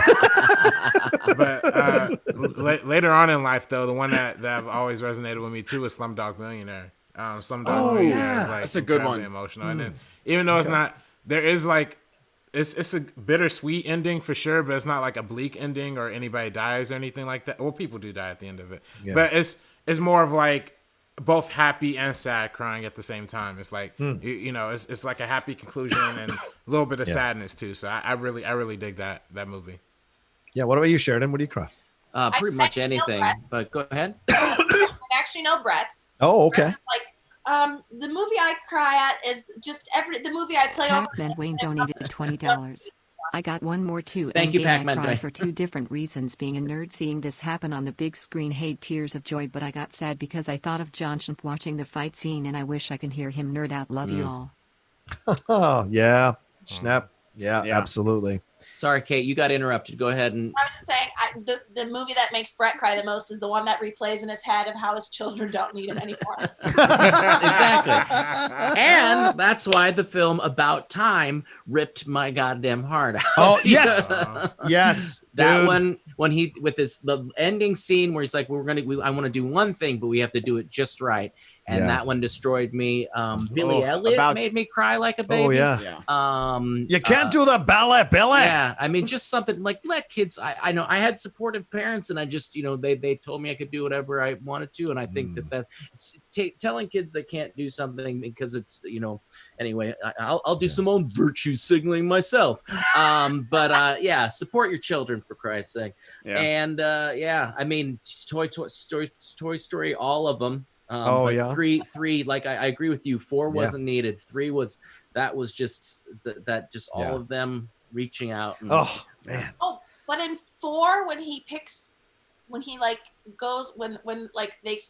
says she's gonna be fine, and you realize he's not talking about Bo. Yeah. And you're like, oh my God, he's leaving his friends. Right. Like, that made me cry so hard. It's like he's going to see about a girl. Yeah. That's a cry moment too. And he says, not your fault. At my age, when I saw that movie, there was before therapy, like that movie broke me. That moment when he's like, it's not your fault. And you hear it over and over again. And you're just like, oh my God. So when he broke, you just like, wow. Anthony Nugent donated $69.69. Oh, when you hear you are who you choose to be, and the Iron Giant says Superman before flying into the nuclear missile to save Rockwell gets me every time. I love that movie. Great choice, man. That's a good choice. Also, the Wreck-It. I like the Wreck-It Ralph one at the end when he is going to sacrifice himself for Vanellope. When he grabs that medal and he jumps off and goes into the volcano. Every time. And he hears the stuff. Oh my God. But yeah, Brett, About Time. I saw that a year after my father died. That moment in the movie when he can't go back again. I absolutely imploded in the theater. I felt so bad for my friend because he had to kind of nurse me through the last 20 minutes of that movie. But I just exploded. All this pain came pouring out of me like Tom Hanks in Saving Private Ryan. I was crying my face off, man. It was, so I get it, dude. That movie is so good. Like when they say, you know, we'll be careful, and like then they go back to when he was like a little kid and walk on the beach. Oh my gosh. Like that movie that was advertised as like this like rom-com about time travel, and then they just fucking hit you in the gut with a father-son story that'll make you cry for ages. But to make you feel better, there'll be people that will say that their time travel information is incorrect. It's just fuck up your whole. That would have never happened. Actually, the time travel. Stop the fucking $20. It's John Wick for me. When the puppy is murdered and see the puppy crawl to him after the scene. Just gets every time. It's just a shocker moment. Had to be in there, though. It makes you want revenge for the character. Yeah, my girlfriend refuses to watch that movie because someone told her about that scene, and she will not see dogs die on screen. She just won't. Yeah. Even if he's getting vengeance the rest of the movie. Yeah. She's like, there's no way I'm watching that scene. I love those. She's pretty cool with people getting killed on screen. Yeah, she's totally fine with that. But no, not the puppies. Mine is I just watched it like a month ago. It's Perks of Being a Wallflower. Oh yeah. Like I heard it was really good, and so it finally came on Netflix, so I was just watching it, and I was gonna stream like right after. Yeah. There's a moment where like he goes to the hospital, and Dylan McDermott's his dad, and he's like the really stern dad, but he's, you know, like he's still, you can tell he loves his kid, but he's like the stern father. And since his kid's like not playing sports, he's like the nerdy kid in school. Like he's like, yeah, okay. And then there's a moment where they visit him in the hospital. Like, you know, the mom gives him a big hug, and he's just looking right at his dad, hoping like, oh, I hope I didn't disappoint you by going through all this. And Dylan McDermott, some of the best acting I've ever seen, just like grabs his, like puts his hands right here on his face and does like the forehead touch. And I was watching it on my iPad, and I was like, ah! It was so perfect. Like, it's such a great father-son moment. And like father-son stuff definitely gets me for sure. Every time. It could be the cheesiest movie, like Memories of Me, this forgotten 80s film with Billy Crystal and Alan King. Or the Tom Hanks one with Jackie Gleason. What was that? Nothing in Common? Oh my God. Every single time those movies get me now is after you lose your dad, all of a sudden you these movies, they're like gut punches every single time. I can't even imagine what you were going through after losing your dad watching About Time. Like I cannot even imagine. It was painful. And not to virtual signal again with Brett Sheridan, but The Color Purple, at the end of Color Purple, when the sisters are reunited, I am a mess, a goddamn mess, you know, at the end of that movie. When they start doing the clap. Dagan, going back to Streamlabs. Hey, crew, love to see you all back. My local drive-in is opening this weekend, and they're showing Monty Python and the Holy Grail. Yay. So my question is, what are some classic films you'd love to see at the drive-in? At the drive-in. Monster movies, man. I have a question about drive-ins. Okay. All right. Real quick. I know I'm not trying to get us off topic because I have. Oh, Kate's not trying to get us off topic, people. Stop the presses. It's just a byproduct of what I do. I don't have aim. It's part of the charm, man. It's just you should be a corporate spokesperson. We didn't mean to poison the water. It's just a byproduct of what we do. Aaron Brockovich sucks. Yeah. So drive-ins, I feel like drive-ins in the time of COVID-19 would make so much sense, except for the Embrace Your Geekness donated $20. Okay, this one is going to be strange, but bear with me. Muppet Christmas Carol, when Robin as Tiny Tim dies in the future. Something about Kermit and Miss Piggy and grief makes me cry every time. Strange, I know. No, not at all. Every tiny, either happy crying or sad crying works for Muppet Christmas Carol. Muppets are people too. Every Tiny Tim moment works in any version of Christmas Carol. Every single time. Piggy crying at the stove, wanting especially when you see it juxtaposition to when like Christmas Present, when they're like so happy and eating the chestnuts, and like it's like the moment that gets me is like when Kermit comes home and the two Piggy daughters like crush him against the door, and then when he comes home the next time, it's like this really like slow hug. And it's like, oh God. Even Scrooged makes you cry when the kid finally speaks to him. Tiny Tim finally speaks to Bill Murray, and Alfred Woodard's reaction of like a mom, like just clapping out of, because she doesn't know how to react to the situation that her son is finally speaking again for the first time in 7 years will get you emotional. Yeah. What was Kate getting us off topic? Yeah. No, drive-through. We're supposed to say what movie drive-through movies. I'd like to see Goonies in the drive-through. That's my answer. But so talk to me about bathrooms at drive-throughs though. Disgusting. Johnny 5 for Life donated $20. 2 movies that get me every time. What Dreams Come with Robin Williams and The Green Mile with Hanks and Michael Clark Duncan. The last 20 minutes of Green Mile is constant stream of ugly crying. Bro. Dude. Bro.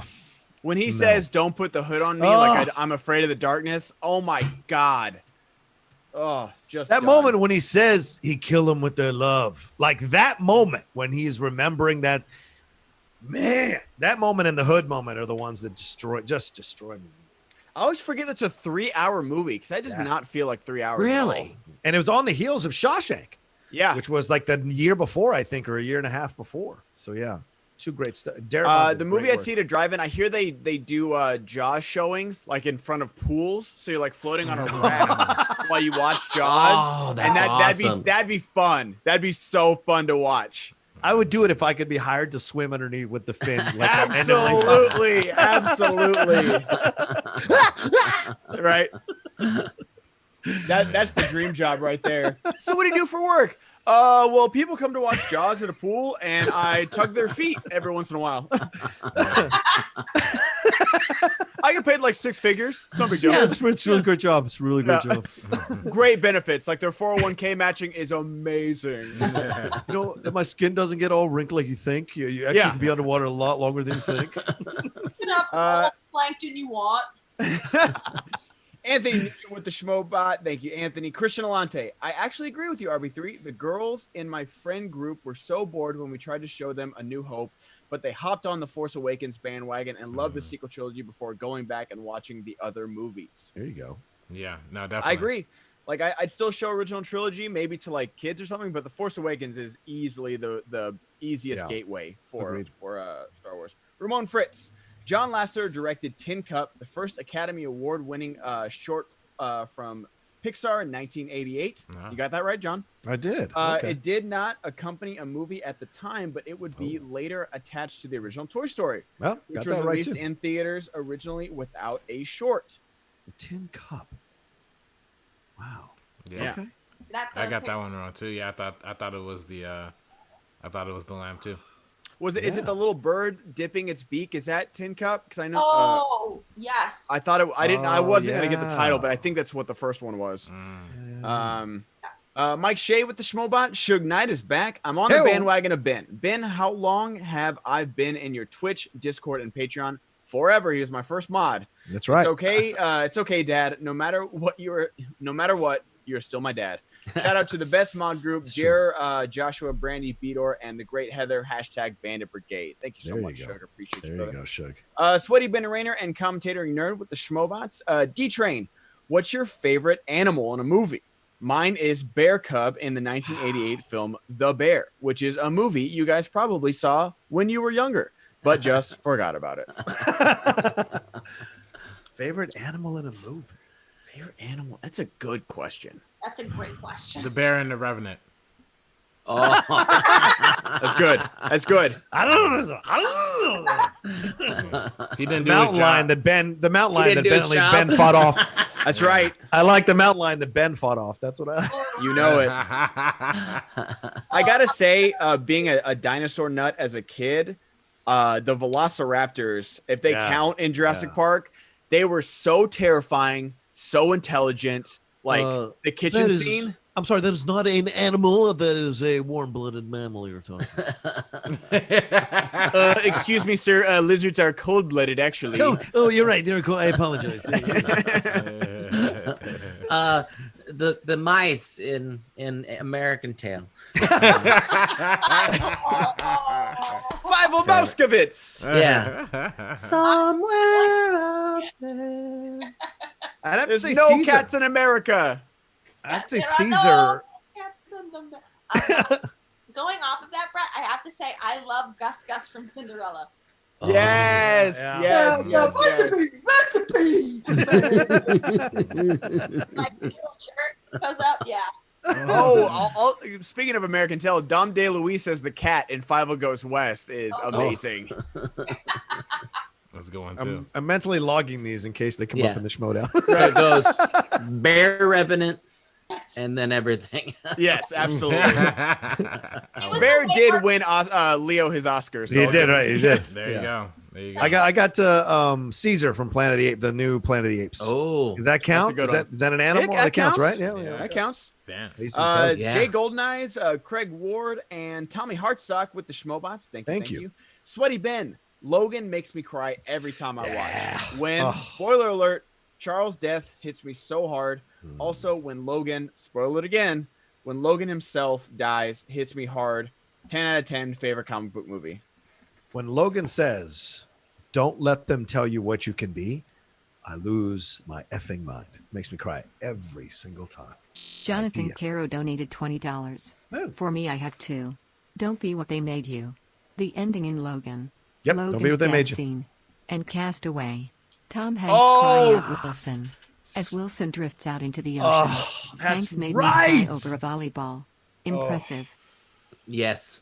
When he just doesn't have the strength to swim after his only friend. Oh my god. Oh my god. Just It's one of those moments where you start crying and you realize halfway through your cry, you're like, I'm crying for a volleyball. It doesn't even exist. But you're matter. He is endowed with such a reality that speaks volumes to Donna's Zemeckis' direction and Tom Hanks' acting. But like you just buy it completely. You do. And about what was Logan? It was the don't be what they made you. But then when she turns the cross to an X, it was that same thing where like in Coco where you're like, I got it. Nope, I don't got it. Right. Yeah. Pac-Man Dwain with the Schmobot, Mark Jason Alley with the Schmobot, Helen with the Schmobot, Embrace Your Geek and D-Train, and Doc Dread. Oh my gosh, so many Schmobots. You guys have been awesome today. Thank you. And we're getting to super chats. I'm gonna get to super chats after these couple. Hey guys, from Alex Bat. Hey guys, Alex from Sydney here. Great show today. The end of Guardians of the Galaxy always makes me cry. Yes. Between We Are Groot scene and Gamora asks Peter to take his hand, and it flashes back to his mom. There's so much emotion in that movie. Yeah. See, I was gonna say when he plays Mixtape Philly Volume 2 and Ain't No $20. In Field of Dreams, when Moonlight Graham gives up baseball a second time to save the daughter from choking. Another one that gets me is at the end of Finding Neverland when Julie Christie as the grandmother starts clapping during the play. Yeah. That's a great moment. Also, what's his face? Was it Frankie Hardwick? Is that his name? When he starts crying, talking to Depp at the end of the movie on the bench about his mom. Yeah. Oof. Good stuff. Good stuff. Can I throw one in? Dad, you want to play? You want to play some catch? Woof. I've got a friend. I got a follower who responded. He said Elliot Troy is at the Pale Fair. It says, "I apologize for my appearance." The quote at the end of 12 Years a Slave, when he sees his family, it's like a railroad spike through ice. I love that description. Yeah, that's tough. Yeah, that moment is rough. But yeah, end of Field of Dreams, brother. You want to have a catch? Every single time. Never watched that movie and not gotten emotional at that moment. It's so good. Well done. Heading over to Super Chats real quick. Jose Oluya, Dead Poet Society, Oh Captain, My Captain scene. Yeah. So good. Scene. Stephanie Hansen, How to Train Your Dragon 3 made me cry for hours. Wow. Really? Yeah. I mean, I get it. Like, having Toothless go away at the very end, like that's tough. Epsilon Audio, Defy Bloods when Delroy sees Chadwick. I recently lost a friend and would give anything to say goodbye like their characters did. He passed suddenly. Yeah. Oh, that's tough. Yeah, it's not a spoiler. Okay. All right. Yeah, not a spoiler. No, it's not a spoiler, I'm watching it later tonight. Yeah, I'm going to try and watch it today, too. Heading back over to Streamlabs. We got one more super chat right here. Secular Monk. The end of Eddie the Eagle when he comes back from the Olympics. The moment when Eddie's dad reveals the sweater. I'm Eddie's dad. Yeah. A lot of father-son moments today. I'm not mad about it. Yeah. They get you. Corey Cameron. Hardball will always get me to cry when G-Baby gets shot by the stray bullet in the shootout at their home before the championship game. Gets me every time. Oh, G-Baby. Yeah, absolutely. Craig Ward, Marley and Me broke me when I watched it. Cannot watch that film anymore. It just breaks my heart. Wouldn't even touch it. No. I think I was like, I came home and my parents were like had started it, so I watched a little bit of it. And there's a moment where Marley like walks up the stairs and he can't, and he's like, he's getting old. I was like, I'm gone, done, I'm out. I didn't start this movie. I'm not gonna finish it. No. Oh, I have to say the moment in Up when speaking of stumbling, when his wife stumbles walking up the hill in the first 20 minutes, say goodnight. Also saw that like a few months after my father had passed. Absolutely. And there was 4 other people in our group of friends. You know, I go with they had lost parents recently as well. You could hear all 4 of us just losing our minds in that in the El Capitan Theater crying for that. I feel like that was the quickest film to get to tears. Like that one like hits you right from the beginning. There's no build, anything. It's like you get halfway through the opening of that and you go, oh, I know what you're doing. Yeah. I know what you're doing and I don't like it. Listen, I don't like it. you gotta leave it to Pixar to have a first on-screen miscarriage within the first 2 minutes of the film. Jeez. I asked Pete Docter in an interview one time. The Schmoes sent me for Inside Out, and I said, "Do you know how many people you've like made cry in a theater? We should sue you for our therapy. We should sue you for our therapy." I love you. It's insane. Oh yeah, like that, especially Michael Giacchino's score. Oh yeah, going along with it, like how it's like da da da da, and then as soon as like she stumbles, it's like da da da da. Like I was like, no. Stop it right now. That was Ben wanting us to know he knows who did that score. Okay. Yeah. Yeah. And like an underrated Pixar moment, like I don't know if it's crying, but just like when they're fighting the robot in Incredibles, and he's like, "You guys get to safety, I'll handle this." And then she's like, "What are you talking about? Like, why won't you let us like?" And he just like shakes her, and he's like, "Because I can't lose you again." Yes. Oh, like that. It's in the middle of an action moment. And, you know, that's for the kids, so it doesn't get too emotional. But that's a very underrated moment. I feel like it gets passed over because Pixar like gut punches us every single movie. But that moment, like you really see, because he has been selfish. You know, Mr. Incredible, sneaking behind his family. But when he loses his family, and you see that's like, oh, crusher. Like you see like his emotion, and then like I can't lose you again later. It's so good, dude. So true. So true. From Alias, my Cryfest movie is Red Dog, the 2006 Australian film. It got me not once, but twice. Red Dog? It was made even more beautiful by the fact that it was a real dog for nearly all the film. Brilliantly done. I have not heard of this one. Neither have I. Red Dog. Okay. Pac-Man Dwain with the Schmobot. What was you saying, Kate, to get us on topic? Brett criticized me for having a turtle that's going to live to be 150, but guess what? You have to watch it die. That's true. It's true. Now.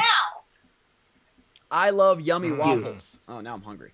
A movie I recently rewatched and ugly cried was the end of the movie was Warrior.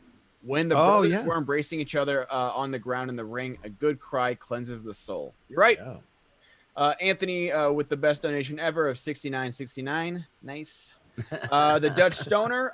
Honestly, the last time I cried in a movie theater was during the end of A Star Is Born. I was not the only one loving the show. Star Is Born gets you. Yeah, for sure. Even though you see it coming, it still gets you. Right. See, for me, it was the Sam Elliott in the truck scene when he says goodbye to Jackson. Woof. Yeah. Woof. Yeah. Surge Sauce. Hey guys, the movie that made me cry buckets was Paddington 2. When his aunt showed up after he failed getting the pop-up book at the end of the movie, it made me cry because it was so beautiful and I didn't see it coming. Yeah. Paddington is the best. If you are feeling down about everything, just like with going on in the world, watch Paddington 2 and you will have 90 minutes of pure joy. Okay. That movie is just happiness spread like marmalade on toast. So good. Paddington 2 solves racial inequality in our country? If only. If anyone could do it, it would be Paddington. Yeah, Paddington's that guy. And before we continue, I do want to say thank you for all the people liking this video. We're at 470 likes right now, but we still have 812 people in the chat. So make sure you keep liking, keep commenting. I see William Bibiani's in the chat. Moving. So yeah, let's keep pushing, y'all. Thank you. Bibiani, what makes you cry, man? What's the film that makes you cry, brother? You're a massive film watcher. What? Chime in on this. Bibsy. Yeah, I do want to hear what. Do it for cash. Cool Cat with the Schmobot. Thank you, Cool Cat. Do it for cash. Black Panther when Sterling K. Brown says "No tears for me" to Killmonger. Oof. That flashback scene with Killmonger, or like his power scene. Yeah, that is a good one. Yeah. What about? Say real quick. Yeah. I want to say hi to Bibiani because I know he's been going through stuff, and I just want to say hey, and we love you. And yeah, he has been taking a break from social media, so it's good to see Bibs in the chat. Well, good to see you, Bibs. Sorry you're going through stuff, brother, man. Ryan Chandler, yo, Monday crew, loved all. One Flew Over the Cuckoo's Nest is in my most emotional movie. When Billy Bibbit kills himself at the end because Nurse Ratched shames him is devastating. Yes. Then Jack ends up as a vegetable, but Chief frees both Jack and himself. Well, he doesn't free Jack, but he frees himself. Mm-hmm. Yeah, well, he does kind of free Jack. Yes, I get. Oh, I see what you're saying. Yeah. Okay, all right, fine. Yeah, that'll come up in the show. We'll argue that in the show. My big ugly from Bibbs in the chat. My big ugly crime movies are A Monster Calls, Umberto D, and Wolf Children. I knew Monster Calls is super emotional. I knew he'd pick obscure stuff. Bibbs, God damn it. Everyone knows you know movies. Pick something more mainstream. I love you. Pick something more mainstream. I know there's some German expressionist from 1912. Stop it. Pick something a little more mainstream. Can I throw another father-son one in there? Big Fish. Yeah, go ahead, Joe. Big Fish. At the end of Big, I have seen a few Big Fish in there. When he's carrying his father, good night. Good night. You know. I gotta. Speaking of animals, I gotta shout out Spirited Away. Spirited Away is definitely like one of the most emotional. HBO Max and watch those, dude. I'm telling you, HBO Max and watch those. A lot of Miyazaki's films are really emotional, but the whole journey that you see this character go through, from her parents being turned into pigs, and then her just the whole thing is just like arousing to me. So I love Spirited Away. Is Grave of the Fireflies, is that Miyazaki or is that just Ghibli? I think that's Studio Ghibli, but I don't think it's Miyazaki. Grave of the Fireflies fucked me up, man. Yeah. That's a sad ass movie. B. Arthur Can Get It. The endings of both Source Code and Arrival always get me no matter what. Two great sci-fi movies with moving and heartfelt finales. Source Code is so good. Duncan Jones, can please come back to making good movies, man. Moon and Source Code were excellent. I haven't seen a good movie from him since. It frustrates me. Can I throw in Return of the Jedi? At the end of Return of the Jedi, when he takes the mask off, and I know it's a controversial moment, when he takes the mask off, though, and his father says to him, Anakin says to him, "You were right about me. Tell your sister you were right." I'm a puddle. I'm just a puddle. And I liked I don't think it made me cry, but Han Solo's death really got me. Like with Kyle, like I liked Adam Driver's like this pain is tearing me apart. And you see you see it coming.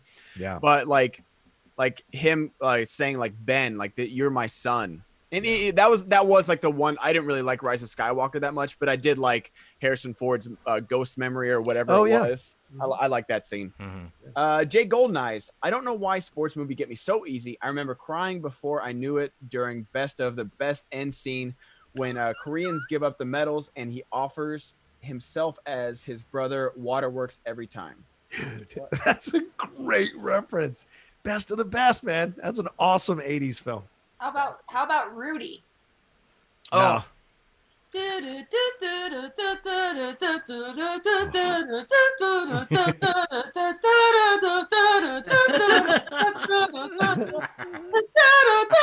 know, okay. Do you know that my sister went to Notre Dame? They actually at like the commencement, like when you show up to be a freshman, like the freshman, they play the Rudy music. We're all just like weeping. Oh my god! For me, it's not even like him getting in the game. It's him getting into Notre Dame. Yeah, like him getting into Notre Dame is like the best part of that movie for me. Haskell 420. Hey all, many movies hit the feels. E.T. was my first, but hardest cry, My Life with Michael Keaton. He gets cancer, shows his decline, and what his wife deals with shattered me. As I watched and dealt with my dad as I went through with brain and lung cancer and my mom's pain. I was in college at a theater that was in a very small town. It was just myself and a new friend that is now one of my best friends that moved out here with me. And this is the first time we had ever gone to do anything together. And both of us were crying like babies during this. So it's immediately we're like, oh, okay, we're cool with crying in front of each other. I think we'll be friends for a long time. There's two people in the theater. It was us. It was, Who plays his wife in that? Is it Nicole Kidman or Michelle Pfeiffer? Who plays his wife in My Life? Ooh. You guys remember? That's a 5-pointer, clearly. Wow. Yeah. Yeah. Dave Thomas, founder of Wendy's. The founder starring Michael Keaton makes me cry. Hogwash. Should have been a biopic about me. Where's the beef? Fair point. Fair point. Well done, sir. Well done. Embrace your geekness with the Schmobot. Johnny 5 for Bruce life Thrawn with the Schmobot. donated $20. Interstellar gets me when he sees the message from his daughter. Yeah. That's some deep crying. That's some deep throat crying from Yeah, the message got me for sure. That was good. Eddie 314.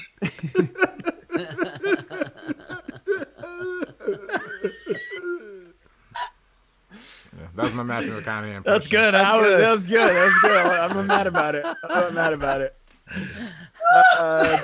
Eddie 314. Pixar movies always get me emotional because they make me feel like I'm a kid again before reminding me that it's okay to grow up. Bing Bong's sacrifice to essentially help Riley transition in her life hit me so hard and left this college kid in tears. That's true. Yeah. Ace Money, I'm 37 and I've never cried in a movie, but the closest I've come was in a couple of key death scenes in Logan. Hashtag I'm a serial killer. Okay. That's something Could have done without that advertise. hashtag. Yeah. No. You're a serial killer if you cry when the woman escapes Christian Bale in American Psycho. That makes you a serial killer. No. If you cry to Logan. Jonathan Carroll with the Schmobot. R. Clay Johnson. I've recently discovered the more of a film makes me cry, the more I like it. So here's a few of my recent favorites. The Big Sick. Still my favorite from 2017. Yeah, Little Women, my favorite from last year. And The Farewell. Oh, The Farewell. Oh, yeah. Oh, The Farewell is so good. Yeah, The Farewell's a good Philly choice. G with the Schmobot. Hotel Nerd. The scene that gets me is from Trolls when they sing True Colors because I had to go see that days after losing my dog, and it hits harder now because of losing my wife. I still have to walk out of the room when the scene comes up or it breaks me. Wow. I'm so sorry to hear that, man. Sorry. It's always tough when you relate it to real life. Yeah. You can't shake that. Captain Coleslaw, Robin Williams, Aladdin, Friend Like Me, Mrs. Doubtfire, Goodwill Hunting. Captain Coleslaw. Yeah, I agree. Yeah, those are great choices. When he says, Genie, you're free. Woof. Captain Coleslaw again, opening scene of Endgame where Barton's family gets dusted. I'm father, and man, that hurt. Yeah. That's true. I cried Sugar the Gum. second time with Peter Parker. When Peter Parker dies the second time. I mean, when Peter Parker dies in Infinity War, when I went to see it a second time, because you're just consuming everything at once. But the second time you can relax and just enjoy the film. And when he goes, Mrs. Stark, I don't feel so well. Fuck you. Well, what got me is that someone put on like Twitter or Reddit or whatever. It's like the reason why he said I'm sorry is because Peter was so close to pulling the Infinity Gauntlet off. All right. And so he was apologizing because he thinks that it's his fault.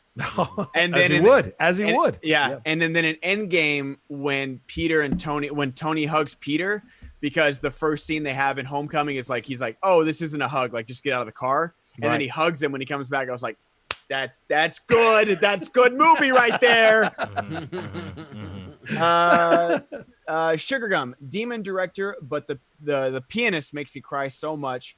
There's a documentary called Dear Zachary. Whoa, sobbing. I don't recommend the parents watch. Yeah. I've heard about Dear Zachary. I hear it's tough. Yeah. Keynote Slan. I usually don't cry in the theater, but shed tears after when processing everything. One recent film that made me do this is the ending of Blind Spotting. Don't want to spoil it. See Blind Spotting if you have not. Very fitting for right now. That is the absolute truth. Watch Blind Spotting. Watch it. And that scene will definitely make you cry. I know exactly what he's talking about, and it's so good. Yeah. Philly G, when Atreyu fails to save his horse, Artax from the Swamp of Sadness. That's right. His name is Atreyu. Yes. And the horse's name is Artax. There was a band named Atreyu for a while. Yes, yeah, they're still around. Are they? Sorry, yeah. Sorry, Atreyu, if you're listening. Sorry. Yeah. Big fans of the show, Treyu. Oh yeah, they just put it in a schmobot.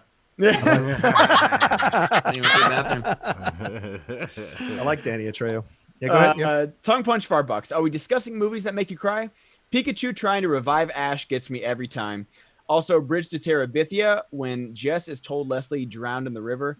I'm not crying. You're crying. Yeah, fair. Oh. Pikachu scene in Pokemon is pretty real. I was pretty surprised about that as a little kid. Yeah. And also, that makes me think of Simba nudging Daddy's body. Yeah. And now it makes me mad of how they butchered it in the new one, of how terrible it was. Doesn't exist. Doesn't exist. New one doesn't exist. Paul Denuzio, What Dreams May Come, Big Fish, Return of the King, Return of the Jedi, and Schmodown Live in Houston when Drew lost. Surprises, no Ed Harrison there. Yeah, where's the Ed Harris moments? There's wow, way to mess up your own brand, PL. Yeah, Denuzio. You're out. You're out as president of the Ed Harris fan club. DJ Rocha, you haven't seen Defy Bloods yet? As the great RB3 would say, disrespectful. Yeah, I apologize. I'm saving that one because I know I've got to savor it. And it's a 2.5 hour movie. I almost started it the other night. And I was like, no, I'm not watching this in pieces. I got to watch it in one sit down. So I've saved time for myself today to watch it. Hotel Nerd donated $20. Another one that gets me is the portal scene in Endgame because it made me think of my uncle who was basically the Schnepp of our family. Wish he was there for it. Yeah. It's tough. Yeah, I don't get people that are like, oh, I'm like, I know it's Endgame, but it made me cry. It's like, yeah, things can make you cry if you relate to it. Like, it doesn't matter what movie it is. Right.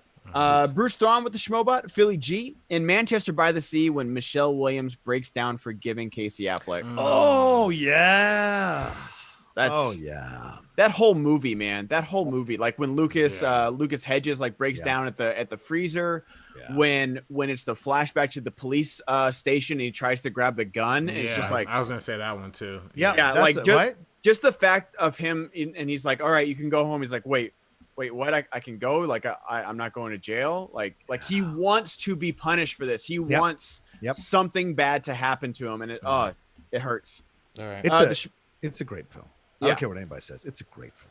The Schmo way, when X-24 kills Charles Xavier after Xavier's speech of the most perfect night, gets me really bad. Yeah. Oh, so tough. Heading over to Super Chat. And the Eagle, I got that one.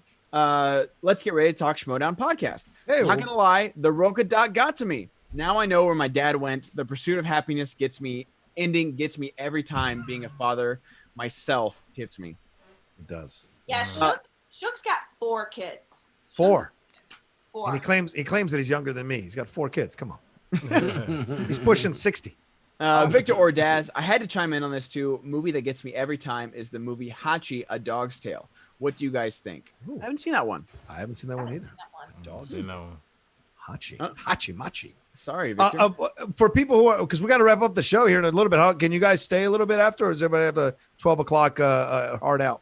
I got backstage at 12:30, but I can stay an extra 10 minutes to read these off because people have been so generous today. And people start suggesting topics for tomorrow as well, because obviously we got to do a second hour of this for tomorrow as well. So if you've got something you want to throw in real quick, and maybe we'll get it at the beginning of the show tomorrow. So yeah, go ahead, Ben. Sorry. And if it cannot be this topic again, that'd be great. This one's just really kind of bringing the old level down. Oh no, it is. Keep it going though. But let's finish it off this show. Next time we'll talk about happiest movies. Absolutely, movies that make you cry laughing. Well, to be fair, right? You said cry. We didn't say sad cry. Donated $20. I held it together during the Mr. Rogers documentary Want You Be My Neighbor, but it caused me to cry in the car all the way home. And it was an ugly cry. I never had that happen before. Oh, like I saw it at the ArcLight with like 15 other people, and we all were sitting through the credits bawling. Yeah. Like, oh man. Stephen Foley, in times like this, it's just amazing that we can still subscribe to the meaning of the podcast. True. We back. EY Geekness, amazing how many of the films that make us cry are animated. Very true. Yeah. Secular Monk, another one, Cloud Atlas, great film. Yeah, that's interesting. Haskell 420 for tomorrow, fist pumping moments. Ooh, I like that. Oh, I like fist pump moments. That's number 1 right now. I like that choice. Yeah. Not the way you're thinking of, Kate. Embers, Harold and Maude, that makes me cry and makes me ugly cry. I was in a dark place when I watched that film, and it really got to me. Click also messes me up. Ooh. Hotel Nerve with the Schmobot, Philly G. Hear me out on this one. The end of Cats, when I realized I could have been at home masturbating the whole time. That's true. Fair point. Oh my gosh. Embrace your geekness with the Schmobot, and I believe that is it, y'all. Oh, okay. So we don't have to stay an extra 10 minutes. No, we don't. Perfect. All right. Well, thank you all. Should we wrap it there? Have we got the music? Give me 1 second, y'all. Get the music Sounds good. back. Sounds good. We'll be back right now. I just want to say you have done a beautiful job. I know this is tough. You killed it today, RB. Thank y'all. Thank y'all. I really appreciate that. The reason we're able to do this, Christian called. He's like, so I think RB3 is going to be able to run the show from his house. We're going to give it a test, but I think we can bring you guys back from time to time. Yeah. Well, which would be awesome. So thank you, RB3, for getting us our jobs. Absolutely. On that note, absolutely. Thank you to Kate Mulligan. Thank you to Brett Sheridan. Thank you to Ben Goddard. And thank you big time to RB3 over there. Soon to be, 23 years old tomorrow. Give him some love tomorrow. And thanks to all of you who were so kind to watch and to listen to us and to donate on your Streamlabs, Super Chats, and the Schmobot. We appreciate it. Don't forget, we will be back tomorrow in this same format, this entire crew, as we come back to normal more and more. So thank you all so much. Have a great rest of your Tuesday. Do something amazing for yourself. And we'll see you tomorrow for Hump Day, Wednesday, and some fist-pumping moments. And take care until then. Much love. See ya.